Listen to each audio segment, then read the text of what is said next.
Hi, how are you doing? I'm good. I'm happy I live on the East Coast. Oh, yes. All right, great. Grondin. Hello, I'm doing pretty well. I'm pretty happy that we only got 2 inches of snow here, so Great. McAuliffe.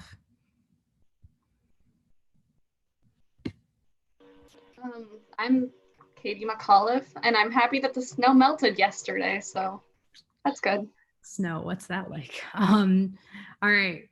Karina Wing.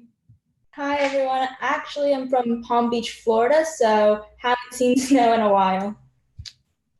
All right. Rosano. Hi everyone, I'm Susan Rosano and I'm also from Florida, so the weather's been like on and off here. Gandhi. Hi, I'm doing really well. Got a lot more sleep than the average tournament. Yeah. Emily Wong. Morning. It's a bit early over here on the West Coast, but I'm glad I live in Arizona. Oh. So we don't have winters. Sun. Hi, Andrew Sun. I'm from California, so even farther west. We don't get snow either, which is great, but it is a little early. Melton. Hey guys, I'm from Texas. I woke up and it was cold this morning, so that was sad. But I'm doing good. Also, for do you mind like if your first and last name are like short, like Ronald on Anika or Jennifer, like it's fine, but like for the rest of you, like if you have like kind of a longer first name or last name, it cuts off your last name. So if you would mind just putting your last name in parentheses, that would be ideal. And then also checking to make sure that you have your like initials in your name is important. Cool. Is that better? Yes, perfect. Thank you. All right. Bokil. Hi, I'm Anika Bokil. I'm also from Texas.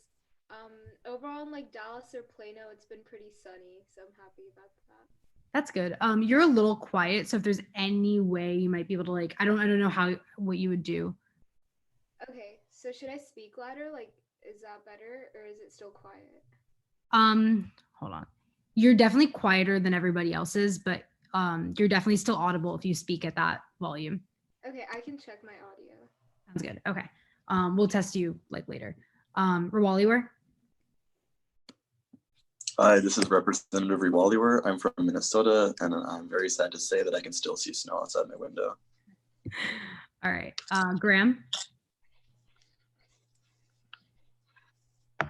Hi, I'm Representative Knox Graham from the great state of Arkansas, and I'm excited.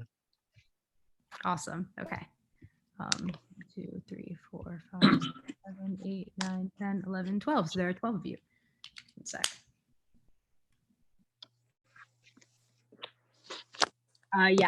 Bokil.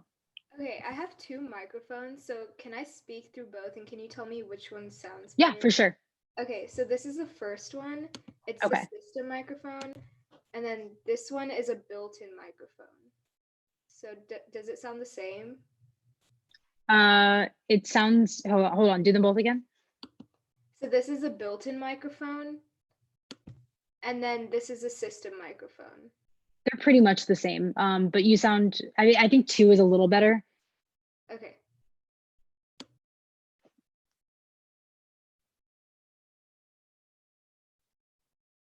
Okay. My video has been stopped. I'm not exactly sure why. Also, as Mr. Jacoby said, we are going to be live streamed today. So keep in mind that for a lot of that, it's going to mean that you're going to be visible when you are not aware that you're visible.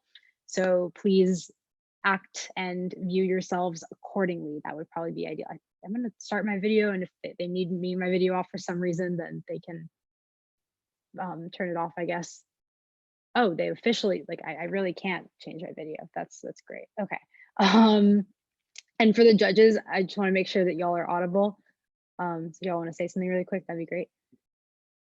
Good morning. This is Keith Pittman from North Carolina. Awesome. Thank you. And then Judge Joseph Murguida. All right, sounds good. I guess we might possibly still be waiting. I'm is here. totally. Oh, great. Okay, sorry. Yeah. Awesome, perfect. So both judges are audible and can hear everybody, which is good. Okay, so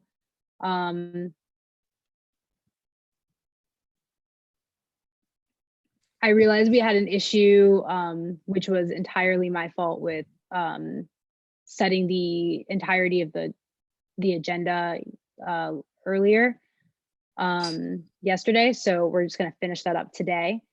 And so we'll do that very briefly after we elect the presiding officer. I'm the co-host now. I love when it gives me that notification. I feel so powerful. Maybe that means I can start my video. Yes, yay, okay. And then the presiding officer will be off to a start. Have you all, I know that you all stayed after a little bit to kind of talk things through, you all figure things out? Awesome, so that should be pretty smooth. Since both judges are here, I don't mind starting like the agenda thing. We can just start the agenda thing first so that we can get it out of the way, and we'll kind of, because it was supposed to be done already and it was my own fault that it wasn't. So if y'all want to do that really quickly, I'll handle that. So I can entertain a motion to open the floor for agenda nominations. Gandhi. Oh, motion to open the floor for docket nominations. Fantastic. Any seconds? Raise your placards. Any objections? Seeing none, the floor is now open. Motion. Yes, Melton. I motion to nominate agenda, we'll just call it agenda A, which consists of 3C, 3B, and 3A. Okay. And then can you also do session 4? Oh, I actually don't know what we agreed on for session 4. If anyone wants to like let you know, and then you can continue your nomination, that's fine. Gandhi, do you want to let her know? Yeah, it's 4B, then 4A, and then 4C. Okay, Thank cool. God. Okay, good. And then in addition to that, 4B, 4A, and 4C. Right, okay, great. Further, yeah, Boko. I move to nominate agenda B, I guess, which Oh God, is okay. 3B, 3. One second, sorry. Okay, 3B, 3C, 3A, and then 4B, 4A, 4C. Okay. So it's the same thing as the other one, just the first two are flipped. Okay, great. So all in favor of, also for the judges, if you wouldn't mind pressing start round so that way tab room knows that you're there, that would be great. All in favor of agenda A? Raise your placards. 1. Okay, everyone good? Okay. 2, 3, 4, 5, 6, 7. All in favor of agenda B? All right, so it looks like agenda A has it. So if someone wouldn't mind typing that in the chat. And then while y'all are doing that, I'm going to read off a few announcements for tab room. All right, let me pull up the notifications from tab room. All right, so a couple reminders. 1, please remind the judges the presiding officer can and should be considered for the ballot, which is great. And noting, of course, that they have to be really flexible and change up what they know in order to accommodate the virtual reality we're all living in. 2, judges, please make sure that you don't have double ranks submitted. I know it can get a little complicated once you're actually submitting the ranks. And on that note, 3, all ballots are due within 30 minutes of the end of the round. So make sure to get your ballot, like your ranks in and your ballots in as quickly as possible, so that way they can tabulate as soon as possible. And then also for the presiding officer, they should get 2 scores, 1 for each hour of debate, because the session is 2.5 and not 3 hours. Great. So if the judges need anything, if y'all are good. Okay, I'll be your point person to tab if you need anything, then I will be available to you. Fantastic. And then great. So if everyone's here, oh, hi. If I can just ask one more time, if there are any observers in the room, to please leave Zoom and go to the live stream on YouTube. Thank you. All right, in that case, I think everyone's here. So, and as long as judges are good, I think we're good to start. So I'm now willing to entertain a motion to open the floor for Ms. Motion. Melton. I Melton, move to open the floor for presiding officer nominations. is there a second? Any opposed? Seeing no opposition, that motion does pass. Are there any nominations? Ms. Motion. McAuliffe. Motion to nominate Representative Yi for presiding officer. I will accept. Great. Further nominations? Motion. Yes. Motion to close the floor for PO nominations. Seconds? Any opposition? Seeing none, congratulations, Ms. Yi. Clap react. Thank you all for electing me today. Congratulations on making it not only to TOC, but to the second day. I'm Jennifer Yi, Representative YE. I'm from a small school in North Carolina, and I'm excited to preside. So let's start with my gaveling procedures. I won't be using a gavel. And so at 2 minutes, I'll hold up this. At 2:30, I'll hold up this. 2:55, I'll hold up this and an open hand, and I'll count down the seconds until 3. At 3:10, I will officially hold up the stop placard, which means please stop. It's a grace period. Please respect it. I won't audibly cut you off until 3:15 if everyone is okay with that. Okay, cool. And so for questioning, 20 seconds and then 30 seconds stop. This is a hard stop and I will move on to the next person. I understand if there's lagging, but let's try to keep it succinct. Any questions? Okay, I will be keeping precedence and recency on a Google Sheet on a different monitor here. And so maybe during recess or something, I can share that with all of you guys so you guys know where you guys stand in terms of questioning and things like that. And so I guess we can get started. We already have our docket done. And so any motions? Okay, I will open the floor for a debate. We're going to start debate on a piece of legislation entitled 3C, American Clean Energy Support Act. Do we have its sponsorship? Representative Melton. I thank the chair. Hi, everybody. I'm Representative Melton. That is Melton. I am going to try standing today because I feel like that just is a little bit better presentation-wise. So can everyone see me and hear me just fine? Awesome. And as always, just give me an indication with a thumbs up or a reaction if you're not video to let me know when you're ready to go.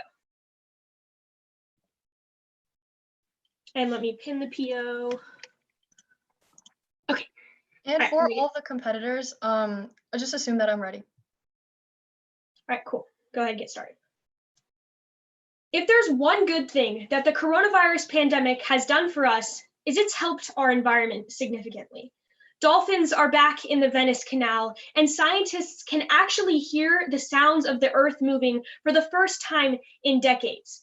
So if there's one thing that we want to hold on to after the coronavirus pandemic, it's the benefits to our environment. Thankfully, today's legislation is the first step towards the future and the first step to do that, which is why I ask you representatives to stand and pass today's legislation. First, because this legislation provides us the big investment that we need to get these industries started. And second, it actually benefits unemployment. So first, let's just talk about how today's legislation provides the big investment that these industries need to get started to provide us environmental benefits in the future. In fact, the legislation itself provides $1 billion for helping these industries get started and $1.2 billion for later research with the Department of Energy. And it extends tax credits for individuals that use these systems and help them move forward, which provides consumer incentives and help these businesses to move forward. And the International Renewable Energy Arena explains about PV solar systems like in today's legislation. On June 2016, they explain that we can recycle and reuse solar panel parts. And once we actually get that system up and running, it becomes profitable because the reused and recyclable parts re-enter the PV value chain, which decreases creation costs and increases our recycling. And so this system eventually pays for itself with this initial investment. Furthermore, the Aalborg University in Denmark found in January and March of 2015 that there are 2 successful ways to recycle wind turbines, both of which are options under today's legislation that also eventually come to pay for themselves. What we understand, representatives, is that today's legislation provides the investment that we need as a country to get these systems moving forward. But secondly, today's legislation benefits unemployment. And that's a big problem that we're seeing in the status quo as millions of people are losing their jobs due to the coronavirus. The IRENA report on June of 2016 explains that the waste management industry, specifically with solar and wind power, creates tons of jobs in multiple different sectors. We need producers, importers, dealers, system operators, research and development people, companies. We need new companies. They have to grow, and they provide thousands of different jobs for Americans of different skill sets. Furthermore, the Environmental and Energy Study Institute explains on April 22nd of 2014 that passing today's legislation creates more jobs, minimizes waste, and in some cases creates 8 jobs for each 1,000 tons of energy that we can recycle and reuse. What we understand, representatives, is that today's legislation is the positive that we need. Today's legislation is what helps us keep the positive environmental benefits we see pass. Thank you for that speech of 3 minutes exactly. All questioners, please raise your placard. Representative Grondin. Is green energy competitive with non-renewable energy sources? Actually, it is, especially if we as the federal government begin to invest in it. Actually, about a month ago, we had some significant breakthroughs in solar and wind turbine technology that plunges the price lower than natural or than non-renewable resources. Yeah, exactly. So why shouldn't we push towards more immediate implementation rather than continuing to fund research? Okay, so today's legislation does both. It provides $1 billion to companies to get started now and another $1.2 billion for research and development. So it's best of both. Okay, so right now there's some uncertainty with the oil sector. How should we battle that as well? So we can battle that by pushing the implementation of renewable resources, because that's better for our environment. And right now the oil industry is struggling anyway, so it's the best time for renewable energy to step in. So are you saying that we should let the US oil industry suffer and potentially go bankrupt? Okay, not necessarily. I do believe that we should help our consumers and our working people in that industry, but we can also pass this legislation and benefit another industry that provides thousands more jobs. Gandhi. Thank you. So why is today's legislation focusing so heavily in battery research specifically? What's so great about batteries? Okay, so battery research helps us with recycling and making sure that we're not wasting things and polluting the environment. But I believe that this legislation focuses more on the wind and solar aspects of renewable energy as opposed to batteries.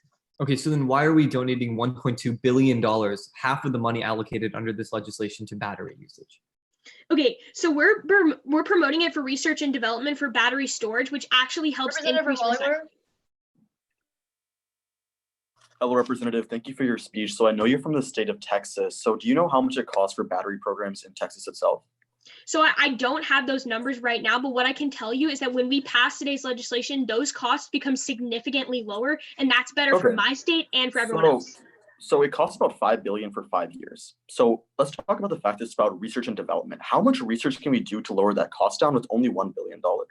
Okay, so it's $1.2 billion, and that's enough to get research started. Other companies can pitch in money, and I think it's important, representatives, that we start now. Barring any motions, the speaker may mute her mic. We will now move on to the first negative speech. All speakers, please raise your placard. Representative Grondin. I thank the chair. Hello, I'm Representative Grondin. This is my first time speaking today, first time this session. As always, I'm at the leisure of all those above me. If the parley doesn't mind, may I time myself? Okay, and judges ready? Good, and okay. One moment while I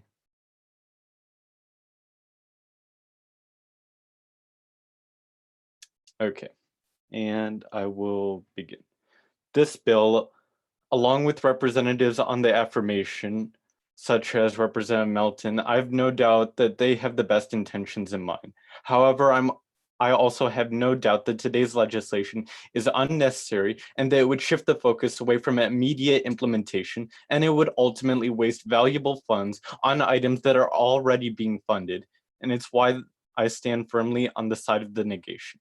So let's look at my first contention, where we can look to the Hill in December of 2019, where they tell us that the cost of renewable energy has tumbled even further over the past year, to the point where almost every source of green energy can now compete on cost with oil, coal, and gas-fired power plants. And the Affirmation agreed with me on this. But keep in mind that this was in December, mere weeks before COVID-19, before the price of oil dropped even farther. And because of this, there's no reason why we should pour more money into subsidizing green energy when we see that it is already competitive. So second, now is the perfect time to transition. At any other time, this Congress would fall into a trap where we get stuck on the cost and we can't move past it. However, with renewable energy being this inexpensive, we should be doing everything in our power to encourage immediate implementation, not research. Already, items like solar panels last 25 to 30 years, according to the Energy Informative, and wind turbines have a similar lifespan of 20 to 30 years, according to the US Energy Information Administration. So what we can do is make the best out of a poor situation and leave this disaster behind us while we work ourselves towards a brighter future.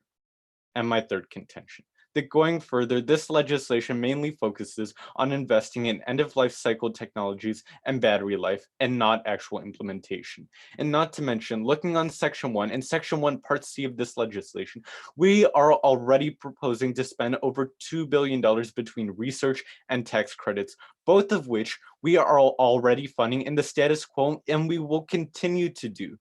Research funding at an amount of $120 million specifically for battery research was approved 5 years ago, was approved for 5 years starting in 2018 by the Department of Energy, and tax credits in relation to at least solar energy will continue at a rate of 10% past 2022, according to the Solar Energy Industries Association. And ultimately, when we pass, we waste the hard-earned tax dollars of our constituents. And to conclude, renewable energy at this point in time is competitive. The timing is perfect for implementation, not more research. And items on this bill are already being funded. So don't fall prey to the affirmation. The only way that you can vote in today's debate is with the negation. Thank you. For the judges, that was a speech time of 3 minutes and 2 seconds. All questioners, please raise your placards. Representative Rosano. Thank you. So you raised questions regarding implementation. How effective has the RPA been at implementing national funding? Well, I'd say that it's been successful in funding because the rate that clean energy is being used now compared to even a decade ago has risen significantly. Of course. So if they showed us they can be responsible and active with our funds, why do we have any issues with implementation of today's legislation? Because we've already been funding them, and we both just agreed that they are perfectly fine at funding. Hi, Representative. So that was an excellent speech, but I do have a question. How sustainable is the growth of renewable energy in the United States? Seeing as how it is now competitive with non-renewable resources, I would say that we can expect a fairly stable progression of clean energy as a main source of energy in the United States. Right, so it is growing, but how solid are our supply chains for the resources necessary to produce renewable energy? They're solid because we've already provided funds for them in the past. Representative Melton. Hey, Representative. So what's the importance of end-of-life technology?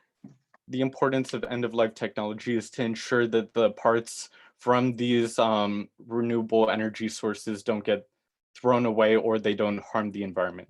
Right, so doesn't that help benefit the renewable energy market so that we're decreasing the cost of supply chains and we're making them more effective? Sure, but this legislation goes forward as if we're not already doing that to some capacity. And the fact is that we don't just throw these away. There are standards. Representative Sun. Hi.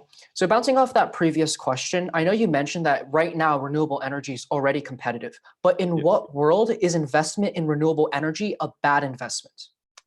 That's not to say that it's a bad investment. Rather, I'm arguing we already have proper investments, and given the circumstances currently, it would be in our best interest why not additional push investments? implementation. If we care so much about the environment and the urgency associated with that issue, why not additional investment? because we should push towards implementation and not get distracted with investment. Barring any motions, the speaker may mute his mic. Seeing as how there's a speech in the negation, all affirmation speakers, please rise. Representative Gandhi. I thank the chair.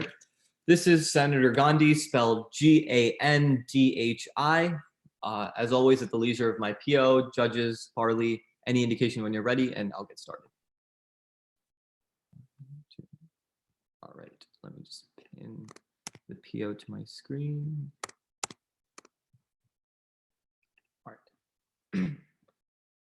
40 years ago, renewable energy was science fiction, with its proponents being discredited and treated like idealists with no grasp of reality. 20 years ago, they were called unpragmatic dogmatists who were right but had no idea how to solve their problems. But now, with excuses and time running out, renewable energy advocates are still ridiculed in and out of these chambers. However, when so many people claim this technology to be science fiction, I refuse to let our nation's future rest on political facts. Pass today's legislation, not for a brighter future, but so that we can have one at all. The main reason you pass is because we need better battery storage for green tech. Senator Melton did a great job describing the various benefits of today's multifaceted legislation in their sponsorship, but she focused mainly on the tax credits. I want to focus on sections 1 and 1C specifically, where we fund $2 billion more collectively for improving research and development in general. This is crucial because by passing, you increase the amount of viable areas that can have renewable energy. Let me explain. The problem in the status quo is that renewables generate inconsistent energy. Solar panels obviously make more during the day than they do at night, and wind turbines can't always run at 100% effectiveness because there just isn't that much wind. So the result of this is inconsistent power generation. That's why you need batteries. So when you generate too much power, you can save it and then spend it off when you are generating less than what you need. But the current ones that we have are super expensive and don't store the power well. MIT Technology Review explains in July of 2018 that if we were to meet just 80% of US electricity demand with renewables, it would require a battery that could power the nation for at least 12 hours at a time, which would cost a current unaffordable price tag of $2.5 trillion. Nothing that's close to what we have in our budget. So Senator Grandin, yes, renewables can be competitive with oil, but we don't just want them to be competitive. We want them to overpower non-renewable sources and flood the market with renewables. That's how we're going to solve climate change. But when renewables are in the equation, you can't do the math without batteries. And this is really important because counterfactually, if you don't have the batteries, you have two options. Either you waste power, which is not ideal in any scenario, or you have to attach hundreds of miles of cables to these power generators, which are environmentally damaging and expensive. But also, all wires have resistors in them. So you lose some power going from point A to point B. That's why Sarah Mary Jordan, an assistant professor of the environment at Johns Hopkins University, explains in December of 2019 that inefficient power transmission and distribution infrastructure require additional electricity generation to compensate for their losses. And we lose approximately 500 million metric tons of carbon dioxide each year to these grid inefficiencies. But if we pass today's legislation, that means that one day I won't have to get my renewable energy in Illinois anymore because of a wind turbine in Texas. Instead of forcing companies to branch out their operations, you help them stay in place and solve the problems climate change poses for us today. So Senator Grandin, when you tell us that we don't actually need more battery research, that's false. We need more research and not implementation. That's why today's legislation is so special. Today's Congress must tackle the problems that the Congress of the future is going to have to take care of. Don't let your ideals get in the way of reality. Pass today's legislation. For the judges, that was a speech time of 3 minutes and 1 second. All questioners, please rise. That goes to Representative Wang. Hi, Representative. Would you say that this legislation encourages a shift towards renewables? Yes. Okay. What sectors would be affected by this? I mean, I guess in a positive way, the renewable energy sector, and in a negative way, the oil sector. Okay, what happens to farmers? Farmers. Would you say that farmers are dependent on fossil fuels? Not necessarily. You can tell me. Why not? I mean, like, what are you thinking that they? Well, I'm trying to say that like farmers are dependent on fossil fuel oil. So what happens when we encourage the shift towards renewables? Clearly, like the technology that farmers use can also be powered by Representative Grandin. Okay, in my speech, I specifically talk about how we're already funding battery research. So why isn't that enough? Right. So like Senator Sun asked you in questioning, like in no world is it bad that we continue to fund research and development into renewables. And also our current efforts are lacking so that batteries cannot be used on a nationwide scale. So we need more money. Isn't it bad if we're wasting money putting more research into it when research already exists on the topic? No, so again, like there's no inherent harm in doing more research. Like we need this technology to exponentially get better. And the only way you can do that is by putting more money. Barring any motions, the speaker may mute his mic. Seeing as how there's a speech on the affirmation, all negative speakers, please rise. Representative Wang. I thank the chair for my judges. That's Wang, spelled W-A-N-G. Any indication when you guys are ready? Perfect. And for the chamber, it seems like we have a lack of negative speakers. So if people want to start switching. Okay. We have always been taught to adapt to certain situations. As a Congress, we adapt to changes in policy, changes in schedule, and changes in location. But under today's legislation, we are forcing farmers and low-income families to adapt in ways that only lower our nation's standard of living. First, DOE projects harm the food system by incentivizing a shift away from fossil fuels and towards renewables, which Representative Gandhi conceded to in questioning. In questioning, Representative Sun asks Representative Grandin what the harm is in more renewable investment. Representative Grandin responds by simply saying that implementation is an issue. But let's respond to Representative Sun's question in regard to agriculture. Representative Gandhi, you say that farmers aren't dependent on fossil fuels, but this is inherently false. The National Center for Biotechnology Information explains in 2018 that agriculture is becoming dependent on fossil fuels through crop management and the fact that vast amounts of oil and gas are used as raw materials and energy in the manufacture of fertilizers and pesticides. Shifting away from fossil fuels would cost farmers 25% more to fill tanks to run equipment and irrigation. A shift towards renewables means a shift towards biofuel because of Trump's 15% biofuel usage policy. However, biofuel increases carbon emissions. The Royal Academy of Engineering reports in 2019 that biofuels have led to more emissions than those produced by the fossil fuels that they were meant to replace. More emissions means a faster increase of temperature, which decreases crop yields. A 1% increase in emissions leads to crop yields decreasing by 10%. Farmers have small profit margins, so a 10% decrease can turn a profitable family farms into barren wastelands. Second, renewable energy consumption drives energy poverty because it is incentivized through tax subsidies. According to the Journal of Energy Research and Social Science in 2019, subsidies reduce energy costs for homeowners who can afford solar panels or energy efficient appliances. But utility companies are left trying to recapture their losses. This only falls on the shoulders of low-income families. Utility bills will be higher for the rest of the consumers, leading to more financial pressure and energy poverty. Representative Melton, you talk about unemployment, but some households won't even have access to services like heating and lighting because of the increasing utility rates on top of their already low income. But let's quantify this today. The Heritage Foundation explains that renewable energy raises electricity prices by 36% for households and 60% for industries. For a family of four, this lost income averages over $2,400 per year. Low-income constituents tend to be minorities who already live in impoverished neighborhoods. We don't need this legislation to make the current situation even worse than it already is. When farmers lose profits and families pay more for needs like light and heat, we can only adapt so much. For the judges, that was a speech time of 3 minutes and 1 second. All questioners, please raise your placards. McAuliffe.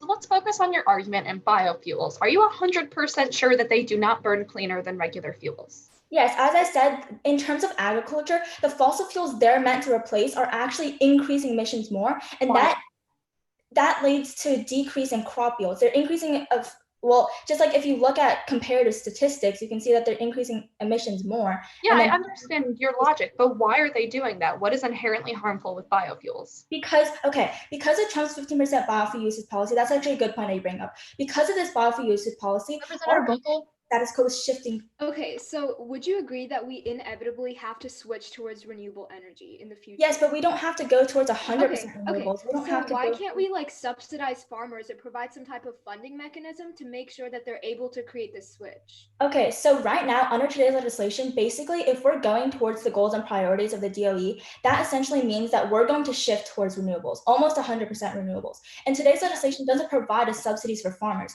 So I can't say that I can guarantee that farmers are only accounted for. provides research, right, and development. When we're Yes, but it also provides research During any and money motions, towards the speaker DOE. may mute her mic. I thank the Seeing as chair. Seeing as how that was a speech in the negation, all affirmation speakers, please rise. Representative Wong. Thank you. I'm Representative Wong, WONG, and any indication from the judges whenever they're ready would be perfect. Thank you.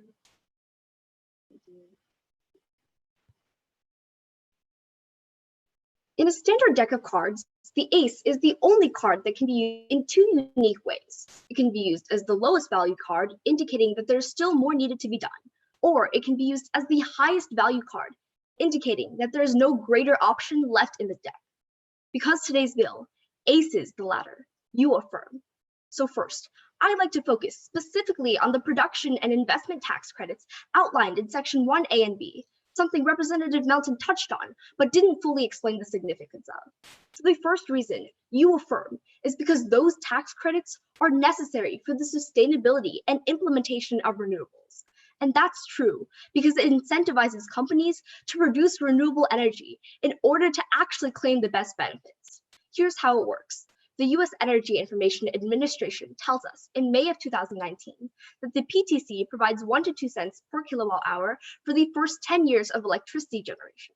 And the ITC provides a credit for 12% to 30% of investment costs at the beginning of the project. Critically, companies and investors only qualify for the credit if they begin construction before the designated date, which right now is December 31st, 2020. This in turn encourages competition in the industry and drives down energy prices for consumers in the long run.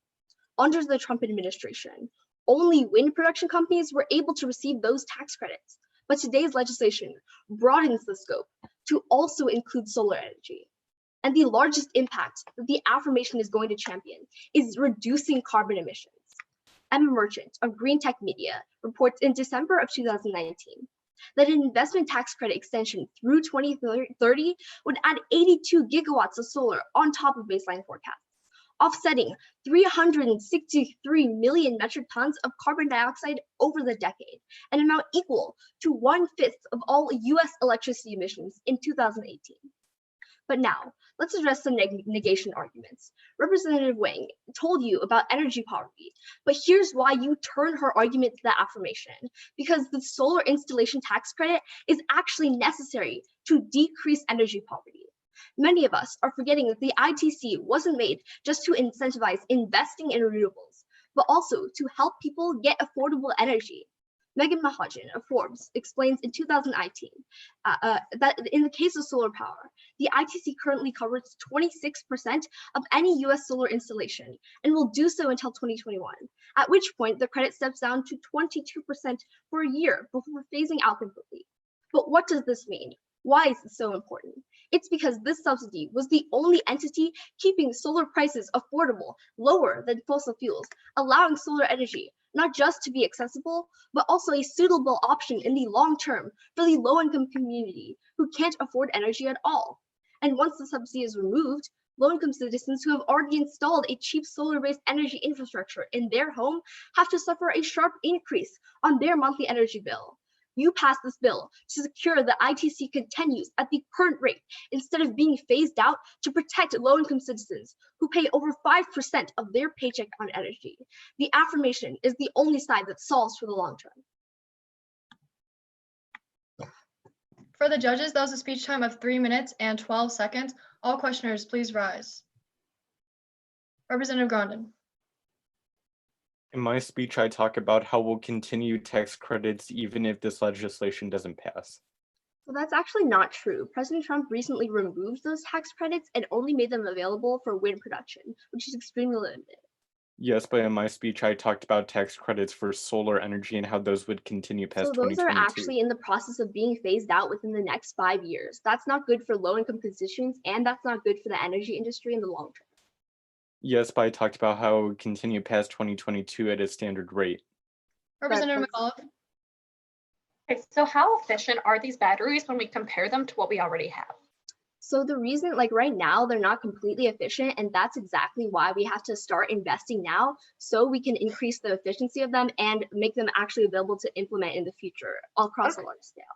Yeah, so if Representative Godin already said that we have been investing in these, how can we guarantee, especially in the time of the crisis, that they're going to have the hopeful economic? This has been mentioned a lot, but like there's no active harm in increasing like funding for research. There's always more research to do, and research and development, I would argue, is a prerequisite to fully implementing. Barring any motions, the speaker may mute her mic. Seeing as how that was a speech on the affirmation, all negation speakers, please rise. Once again, I call for negation speakers. The chair highly frowns upon a one-sided debate, but debate must go on. All affirmation speakers, please rise. Representative Graham. Thank you, Chair. For the judges, that is Representative Graham Graham. Of course, I am the lead. This is my first speech this session, first speech today. Of course, I am the leader of all of those above me. So if you'll just give me a smile, nod, little wave, we'll be right on our way.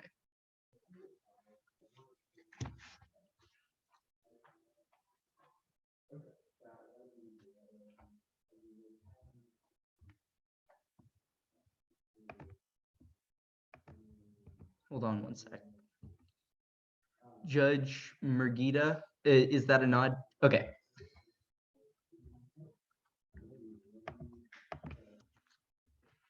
I'm gonna time myself as well.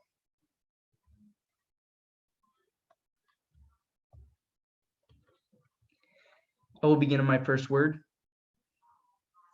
I'm not a green energy enthusiast. In fact, more than anything during this course of debate over this tournament, I've been established as a foreign policy hawk. I don't care where I get my energy from. All I need to know is that it's secure, which is why when reading an interesting Economist article, I got very concerned. It called that the 21st century was going to be the new Chinese century because it said that the People's Republic of China held a lock on the rare earth metals needed to make resources of the information technology sector. This is highly concerning when it comes to renewable energy. Why? Because these industries rely on rare earth metals to make the components necessary for them. And this is important for three reasons. First, because China currently has a competitive advantage over the United States. Second, because of American deficiencies in recycling. And third, because of the importance of rare earth metals themselves. So first of all, let's talk about the competitive advantage that China has. According to the visual capitalist Nicolas Le Pen on December 11, 2019, battery minerals are set to become the new oil, with lithium-ion battery supply chains becoming the new pipelines. China is currently leading this lithium-ion battery revolution, leaving the US dependent on its economic rival. However, the harsh lessons of the 1970-80s oil crises have increased pressure on the United States to develop its own domestic energy supply chain and gain access to key battery materials. Being economically dependent on a foreign rival is bad for very obvious reasons. We need to be more energy independent if we want to maintain our global economic position and securing supply chain alternatives such as efficient recycling, which leads me to my second point, which is why Americans suck at recycling. According to Green America's Tracy Fernandez-Razavi, the Environmental Protection Agency estimates that 75% of the US waste stream can be recycled or composted, but are only doing it for just over 34% of it. Germany and Austria are recycling or composting 62 and 63% of their waste respectively, states the European Environment Agency, and the European Union aims to lift all member countries' recycling and composting rates from an average of 43% to 50% by 2020. We as a nation need to be much more efficient at making an effort to conserve our resources. And this is exactly what that bill does when it invests in technologies needed for recycling. And finally, we talk about rare earth metals. According to Popular Mechanics' Maggie Korth Baker on May 21st, 2010, rare earth elements, a set of 17 related metals, mostly shunted off to a tacked-on lower line of the periodic table, are responsible for miniaturizing computers and headphones, powering hybrid cars, and more. The time has come to get better acquainted with the molecules that make our world run. It's obvious that rare earth metals are the key to the information age, and if we want to retain as the global hegemon, we need to do that. Thank you. For the judges, that was a speech time of 3 minutes and 3 seconds. All questioners, please rise. Representative Gandhi. So if rare earth metals have this monopoly from China, then why are we investing into lithium batteries that are rare earth metals? The thing is that lithium batteries are the most efficient and most powerful batteries that we have right now. And so to maintain our energy efficiency and the point of lithium ion batteries is to make sure that our renewable energy is beneficial and efficient. And so we need to maintain our supplies of them. Okay, again, but the key word you said is that's the best source right now. Why shouldn't we be incentivizing research and development into alternative forms that don't rely on rare earth metals? Representative Waliwer. Hello, Representative. Thank you for your speech. Yes or no, where are rare earth minerals found more in China or in the US? China, after all, supplies neodymium. So 97% of our rare earth minerals come from China because they have the South China Sea and because they're able to produce it. So how much would it cost for production costs in the US, and where would we find these rare earth minerals? Here's the thing, we wouldn't be producing rare earth minerals by bringing them out of the ground. We need to invest in recycling current electronics to recover rare earth minerals from old technology. So when we have to Before any recycle, motions, the speaker may mute his mic. Thank you. Seeing as how that was a speech on the affirmation, all negative speakers, please rise. Motion? State that motion. Motion for 3-minute in-house recess? I will, all in favor, please raise your placard. All opposed? Okay, we now move to 3-minute in-house recess. I'll write a neg. yeah, I just started switching over to a next speech, so I should be done. If we continue this 3-minute thing, I might be able to get done by the end of these 3 minutes. Right, yeah, just go. If we have one more neg, then debate ends, or off. So. Okay, so how many people said that they were switching? It's Bokil and I. Okay, awesome. Yeah, we're good. So yeah, that should line up. Oh, and Sun, are you going to switch too? I saw you raise your hand, I just couldn't tell. Okay. That's all. We PO, only need 3 negs. PO, since I'm technically not leaving my house, can I use the restroom? Yeah, go ahead. Same here. Go ahead. Thank you. Is there, how many apps have there been in a row? 2. 2.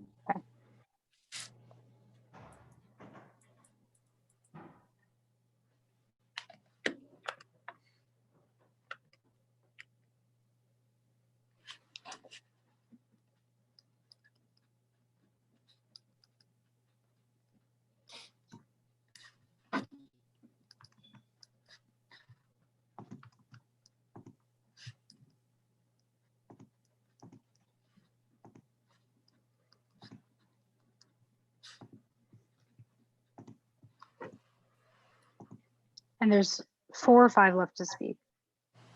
5. Cool, thank you.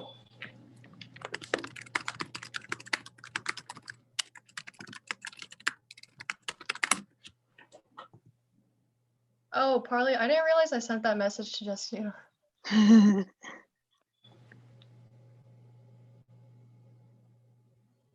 Yeah, you have to like when you have to like actively make sure, like if you were recently privately messaging someone, you have to, yeah, it's a mess. We have about 55 seconds left.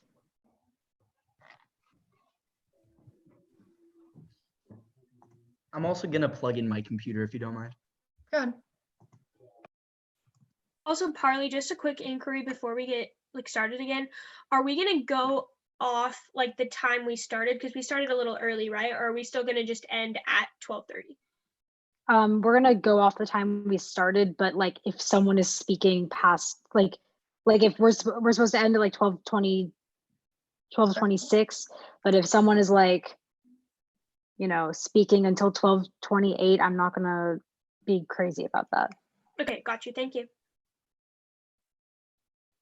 Yeah, grounded. Doesn't session 3 end at 1:30? One, Eastern sorry, Standard in my head, yeah, I mean like 1:28 or whatever. Like Sorry, that's, I'm Central Time, so I adjusted it. My bad, guys. yeah. I was just entering with that. The Okay. recess has now ended. I'm guessing Representative Graham will come back soon. And so we are now in line for a speech in the negation. All negation speakers, please rise. Representative Sun. Thank you. That's Senator Sun, SUN, first time today. Now on the negation. That's SUN. If my sound is good, everything else. Judges, if you need anything else, just let me know. Otherwise, I'm happy to begin. All right, just indication. Great, great, great. PO ready. Awesome, Parley, cool.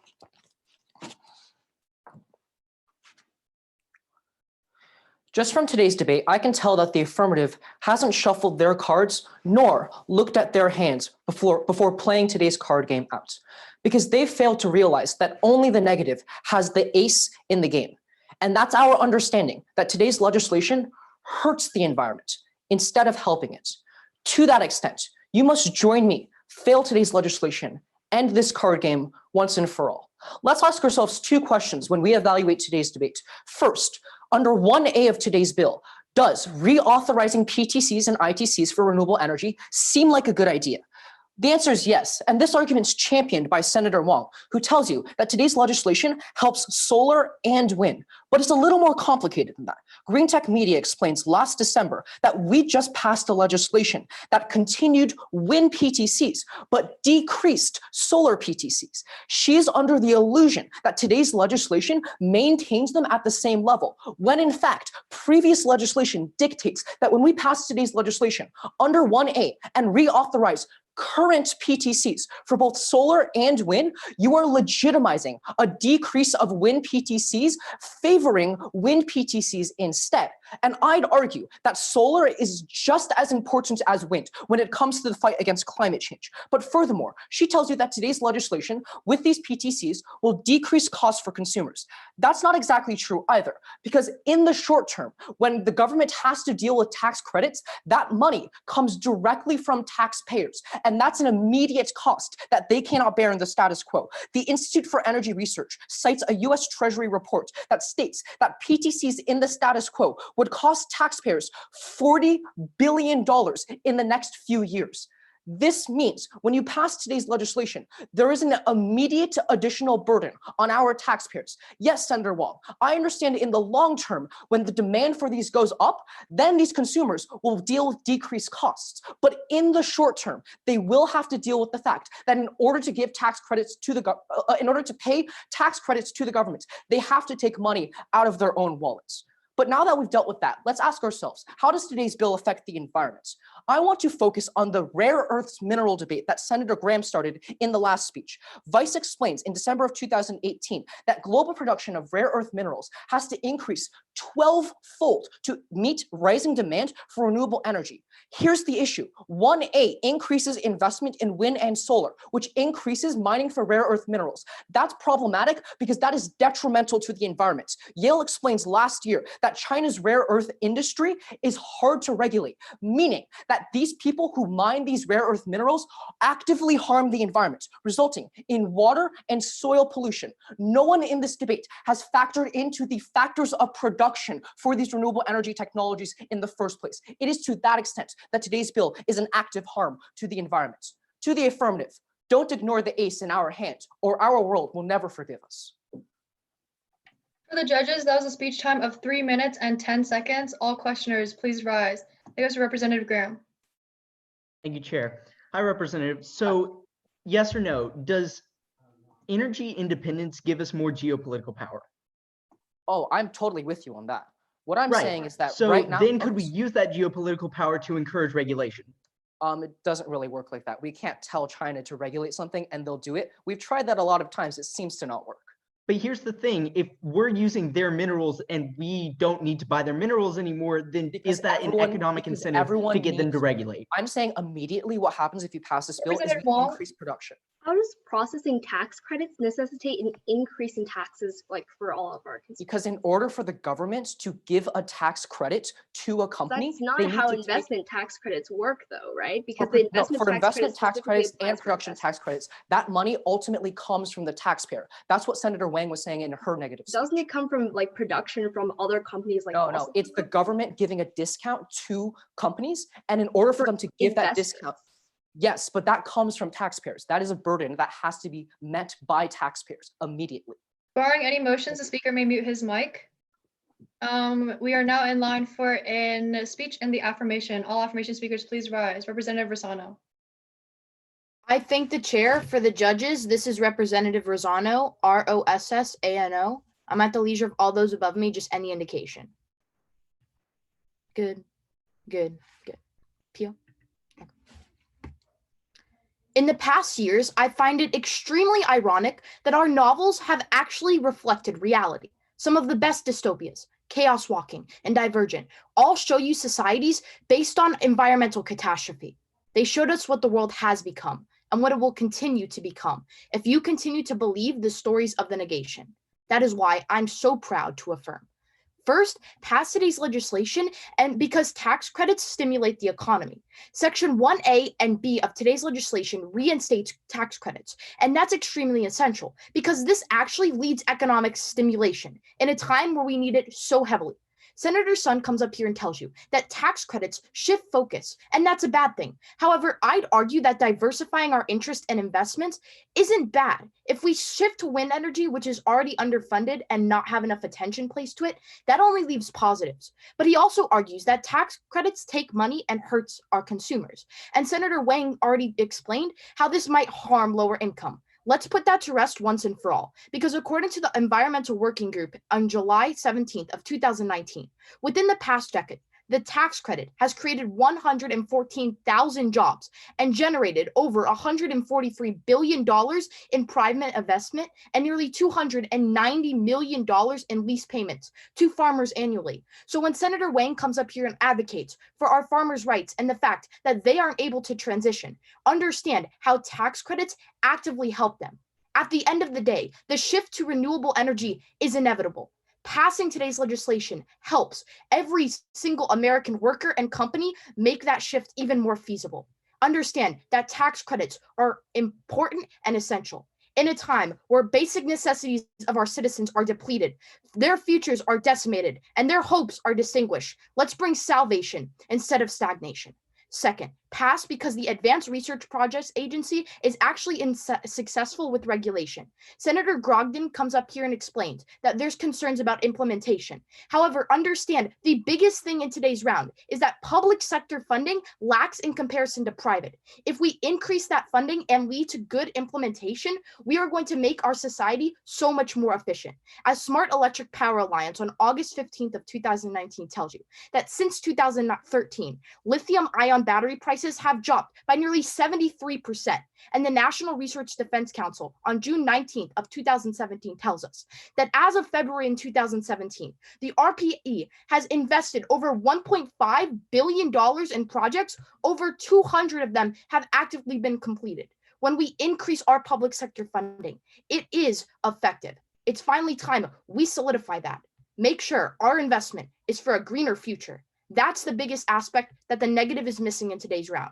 At the end of the day, I'm sorry for believing in utopian ideals, but I don't want our story to become one big storyline. For the judges, that was a speech time of 3 minutes and 4 seconds. All questioners, please rise. Representative Wang. Hi, can lower income constituents afford things like solar panels? Of course, and at a time, of course not. And at a time right now, it's even harder for them. Right. But once we reinstate these tax credits, we're just going to help the economy and help provide them that. Higher income constituents and companies can, right? And they would benefit. But, I'd argue that the only way we're going to make it so lower income people can actually invest is when we make renewable energy cheaper. What do subsections A and B do? They reinstate the tax credits, which is only going to help the people you're So then utility rates would have to increase. No, not if renewable energy is cheaper. So simple question, how does a tax credit work? Okay, so once we place the tax credit, we're going to see money go back to the people, but it also I'm takes asking taxpayer- how it works. How does a tax credit work?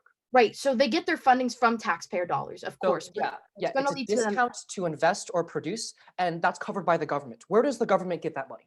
the federal budget, and now it's going to come from today's And legislation. how does the government get revenue from the federal budget?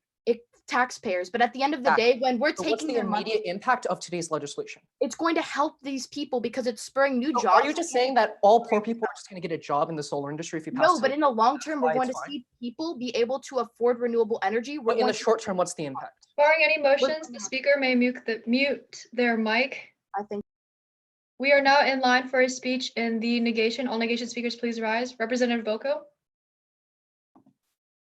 I thank the chair. This is Representative Bokil, spelled Bokil. Can everyone hear me okay? Awesome. Okay, just let me know when everyone is ready. Okay. Within the past 4 years, the United States has moved away from the Paris Climate Accord, the Green Climate Fund, and any international organization that has been cooperating to save the climate. Silence speaks louder than words, but when the message is inherently incorrect, I beg of you to speak up.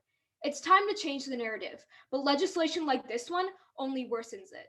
So far, the Affirmation's biggest argument has been providing tax breaks for the ITC and PTC spurs investment into the renewable energy. Representative Melton and Wong has emphasized the importance of investment, with Representative Wong stating that ITC and PTC expanded to both solar and wind energy is extremely beneficial. Now, Representative Sun has already explained to you why categorizing both wind and solar energy when they have different values of ITC and PTC can be detrimental, and categorizing them in different pieces of legislation is much more beneficial. But let's understand that Duke Energy in 2019 explains both the ITC and PTC have safe harbor provisions that allow qualification for annual incentives, even if the project isn't finished or even put into production that year.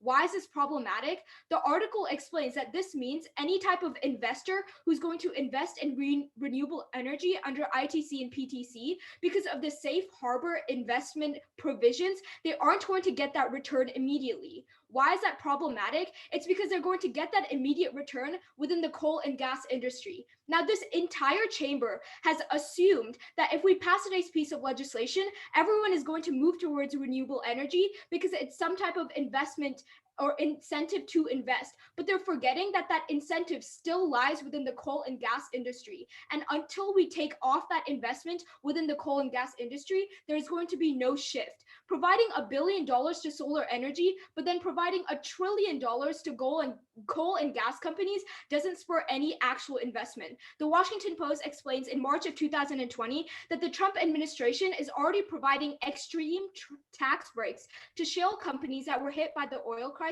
during the pandemic, meaning that investors are likely to still invest into coal and gas because they simply get more return in their investment. But coal and gas has historic precedence, which is a lot more attractive to investors right now. MarketWatch also explains in March of 2020 that the United States is now the world's largest producer of world's oil and gas and expected to account for 70% of the world's oil production and 75% of the world's liquefied natural gas trade over the next 5 years. This means regardless of how much incentive we provide to invest into renewable energy, as long as the option to invest into gas and oil remains, we're not going to get anywhere. This bill at best is a non-unique approach to energy policy, but at worst only provides a blanket solution and scapegoat for lobbied congressmen and women to run when faced with criticism. The issue is that we have to move towards renewable energy, but that's not going to happen if the investments and incentives in coal and gas further past comprehensive legislation fail. For the judges, that was a speech time of 3 minutes and 10 seconds. All questioners, please rise. Representative Wong. Thank you. So investment tax credits can go to specific industries, right? I'm confused as to how it's going to suddenly spur investment in the coal industry if it's specifically only going to investments in renewables. Okay, the problem is that there is more incentive under the status quo, under the coal and gas industry, specifically with our administration showing favor sure, but we've towards that started industry as a subsidizing whole. renewables, right? But no, also the ITC and PTC have safe harbor provisions that say What does that people can mean? invest. people can invest in renewable energy even if that Representative production isn't Rosano? started. Thank you. Would companies be more willing to switch to renewable energy if we provided them federal funding, or we just leave them be right now? I understand we have to provide federal funding, but a precursor to this piece of legislation is taking away incentives for investors to invest in coal and gas. You can't provide Okay, $1 but billion. why is that a bad thing if we're going to transition off of fossil fuels and now we're just going to give them more funding to We're not transitioning. We're being hypocritical. We're giving like $1 trillion towards coal and gas, and then we're like, oh, but we also want renewable energy to be there. We can't do that. Barring any motions, the speaker may mute their mic. I'm so sorry. We are now in line for a speech in the affirmation. Representative McAuliffe. I thank the chair. And then, as always, at the leisure of all those above me, any indication when ready. Now, just to the parliamentarian, I can't see both of the judges, so just please let me know when everyone is ready. Your judges, Joseph, you're good. Okay, yeah, your judges are good. Okay, thank you so much. I just wanted to double check. When I was a kid, I used to beg my mom to take me to the nearest Blockbuster for DVDs, but now we don't even have the player to play them on. As technology changes and as time changes, this Congress must change. What this debate has boiled down to is, does this legislation help the economy and does it help the environment? And it's for those two reasons we pass. So first, let's focus on how this helps the environment. For this, I turned to UC Berkeley in 2018, which explains that the average cost in 2017 to install solar systems ranged from over $2,000 per kilowatt per hour. Now, the cost of a new natural gas plant is only around $1,000 per kilowatt per hour. So what we see is that when Representative Gronin says that it's a matter of the cost of actually producing the energy, but that's not necessarily true. The biggest cost we see, the biggest barrier to renewable energy is the cost of installment. Now, Representative Sun, your argument is based on the fact that rare earth minerals are detrimental to the environment. And that's true, but that's exactly why we pass.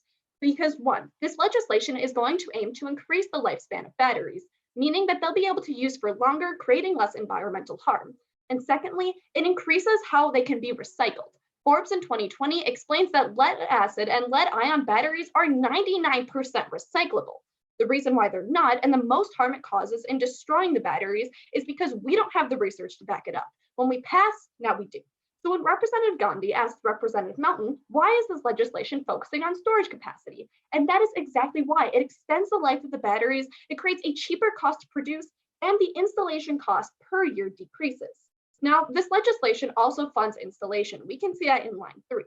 So when we realize that's happening, when Representative Gronin has concerns about deployment, that is actually mitigated in the bill. Now, Representative Wang, your entire second point focused on that biofuels are worse for the environment, but that's simply false. For this, I turn to the Department of Education, which explains in 2019, biofuels burn cleaner than gasoline. The biggest loss of CO2 is how they are mined. Biofuels burn cleaner than regular fuels do.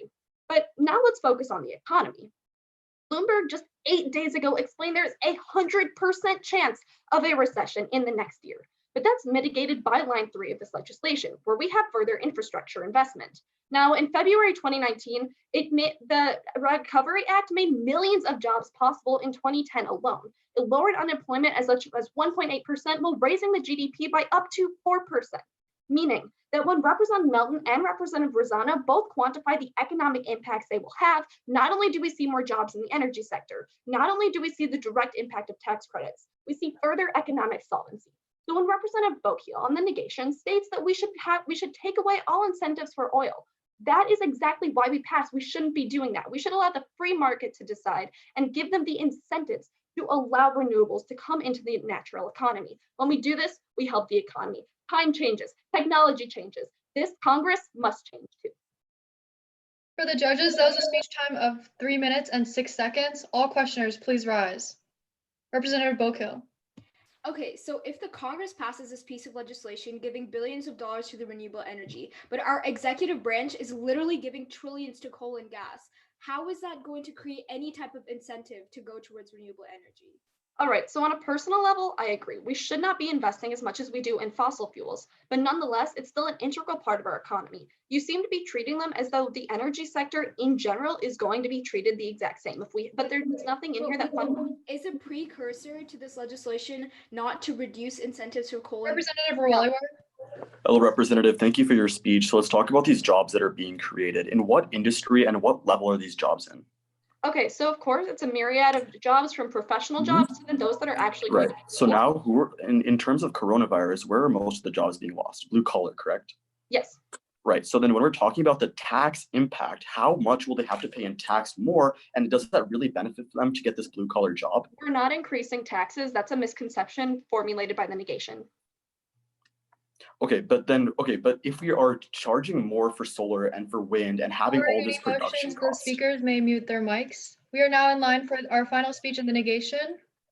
Representative Walliwer.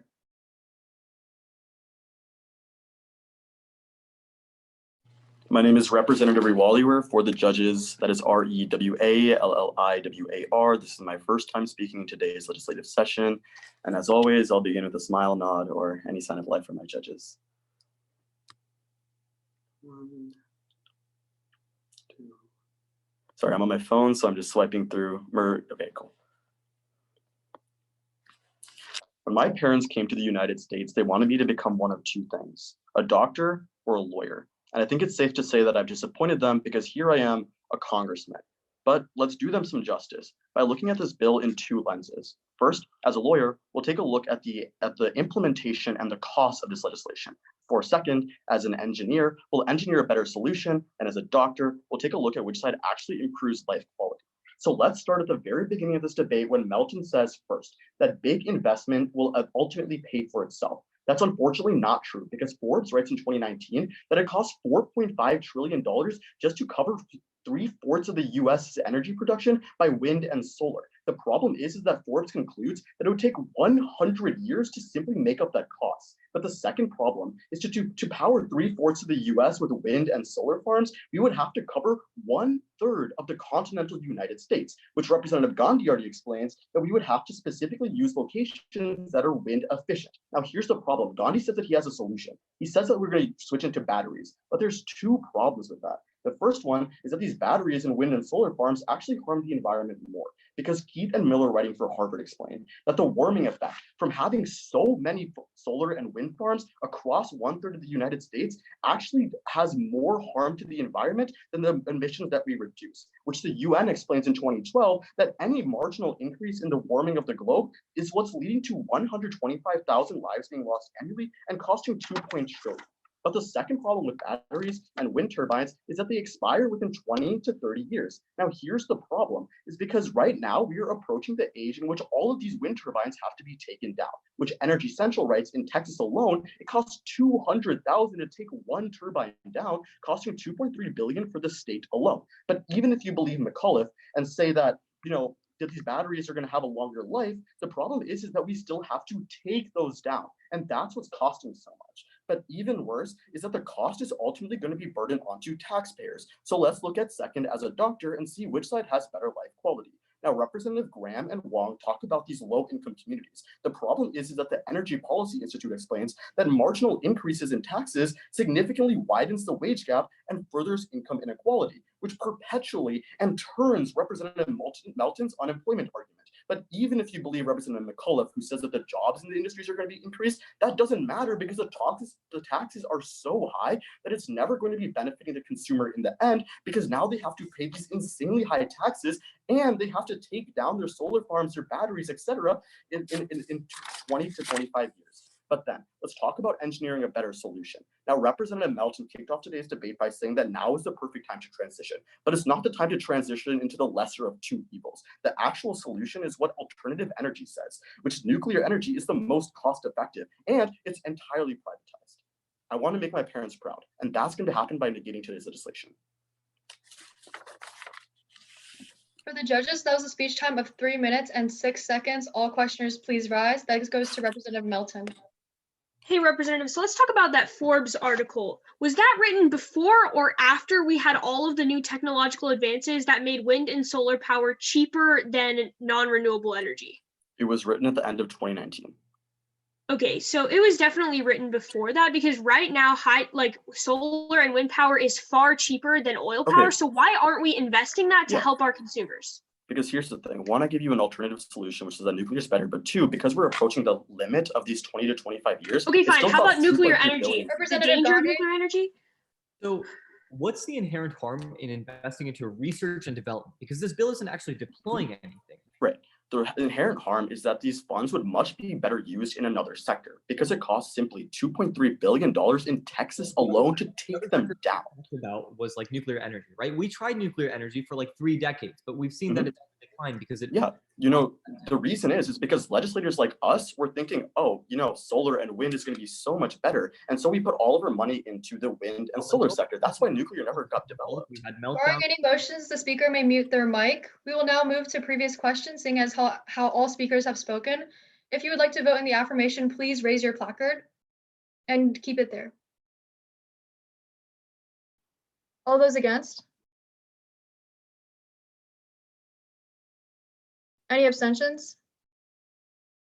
Okay, perfect. On a vote of 5 to 5 to 1, this bill does fail. Motion.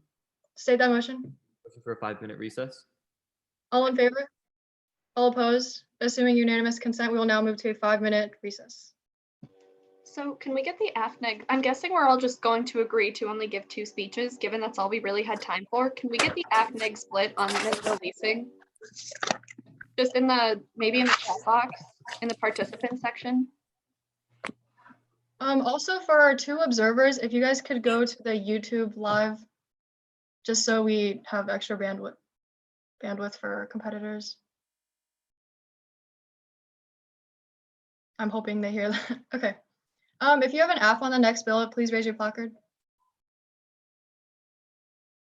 That's 4. Oh, 3.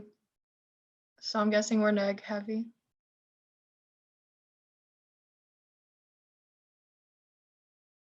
Okay, yeah, we're definitely pretty neg heavy. Okay, I can switch to F for that then. It might just take me a little extra time I have terrible recency and presidency anyways, but I'll switch to F. Yeah. Oh wait, Parley? Is there no YouTube live for us? There is. Should be. Okay. Also, Yeah, there is. kind of looking ahead for session 4, does anyone plan on siding with the neg for our first piece of legislation for session 4 on visually impaired? Oh, okay. I thought that that might be F heavy, but it looks good.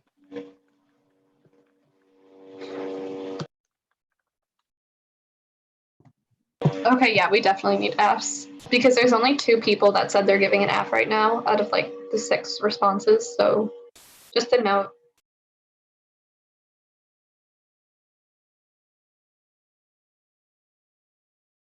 What again is the docket for session 4? It's going to be the pharmacies. We have 4B, which is pharmacies, 4A, which is disabilities in college, and then 4C, which is copyright. Okay, thanks. Yeah, no problem.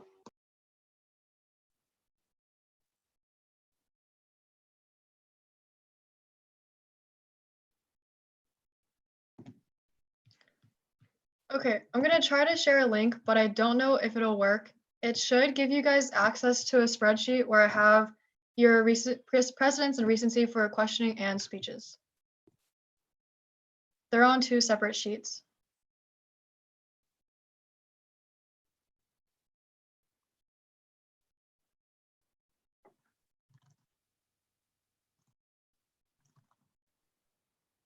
I'm gonna try it right now. Okay. I think I see 2 people on it, so it should be okay. This looks good. It's clear. Yeah, it opened.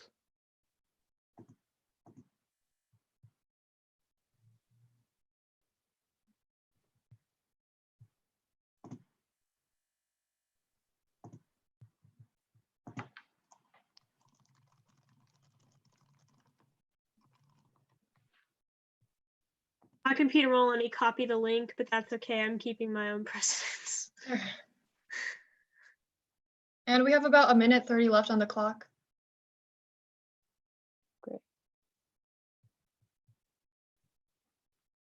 Just so you all know, I'm going to be inputting your like full round comments into the session 3 comments, as long as including the RFD.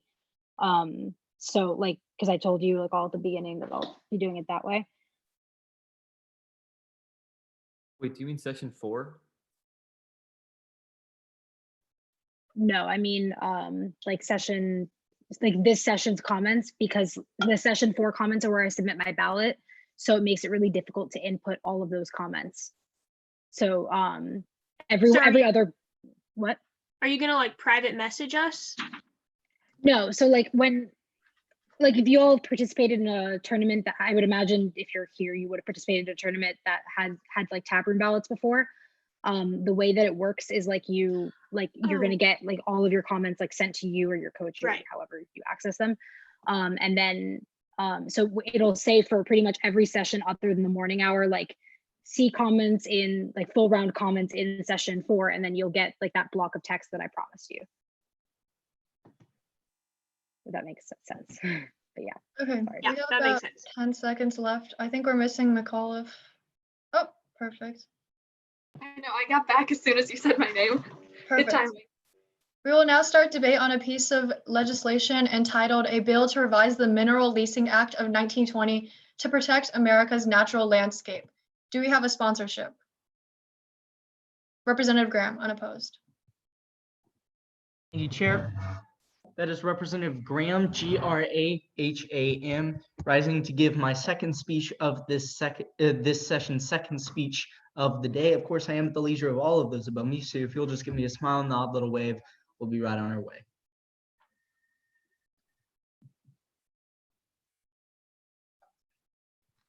P.O.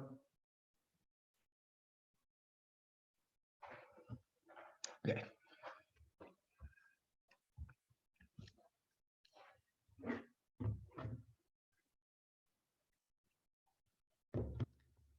I'll begin on my first word.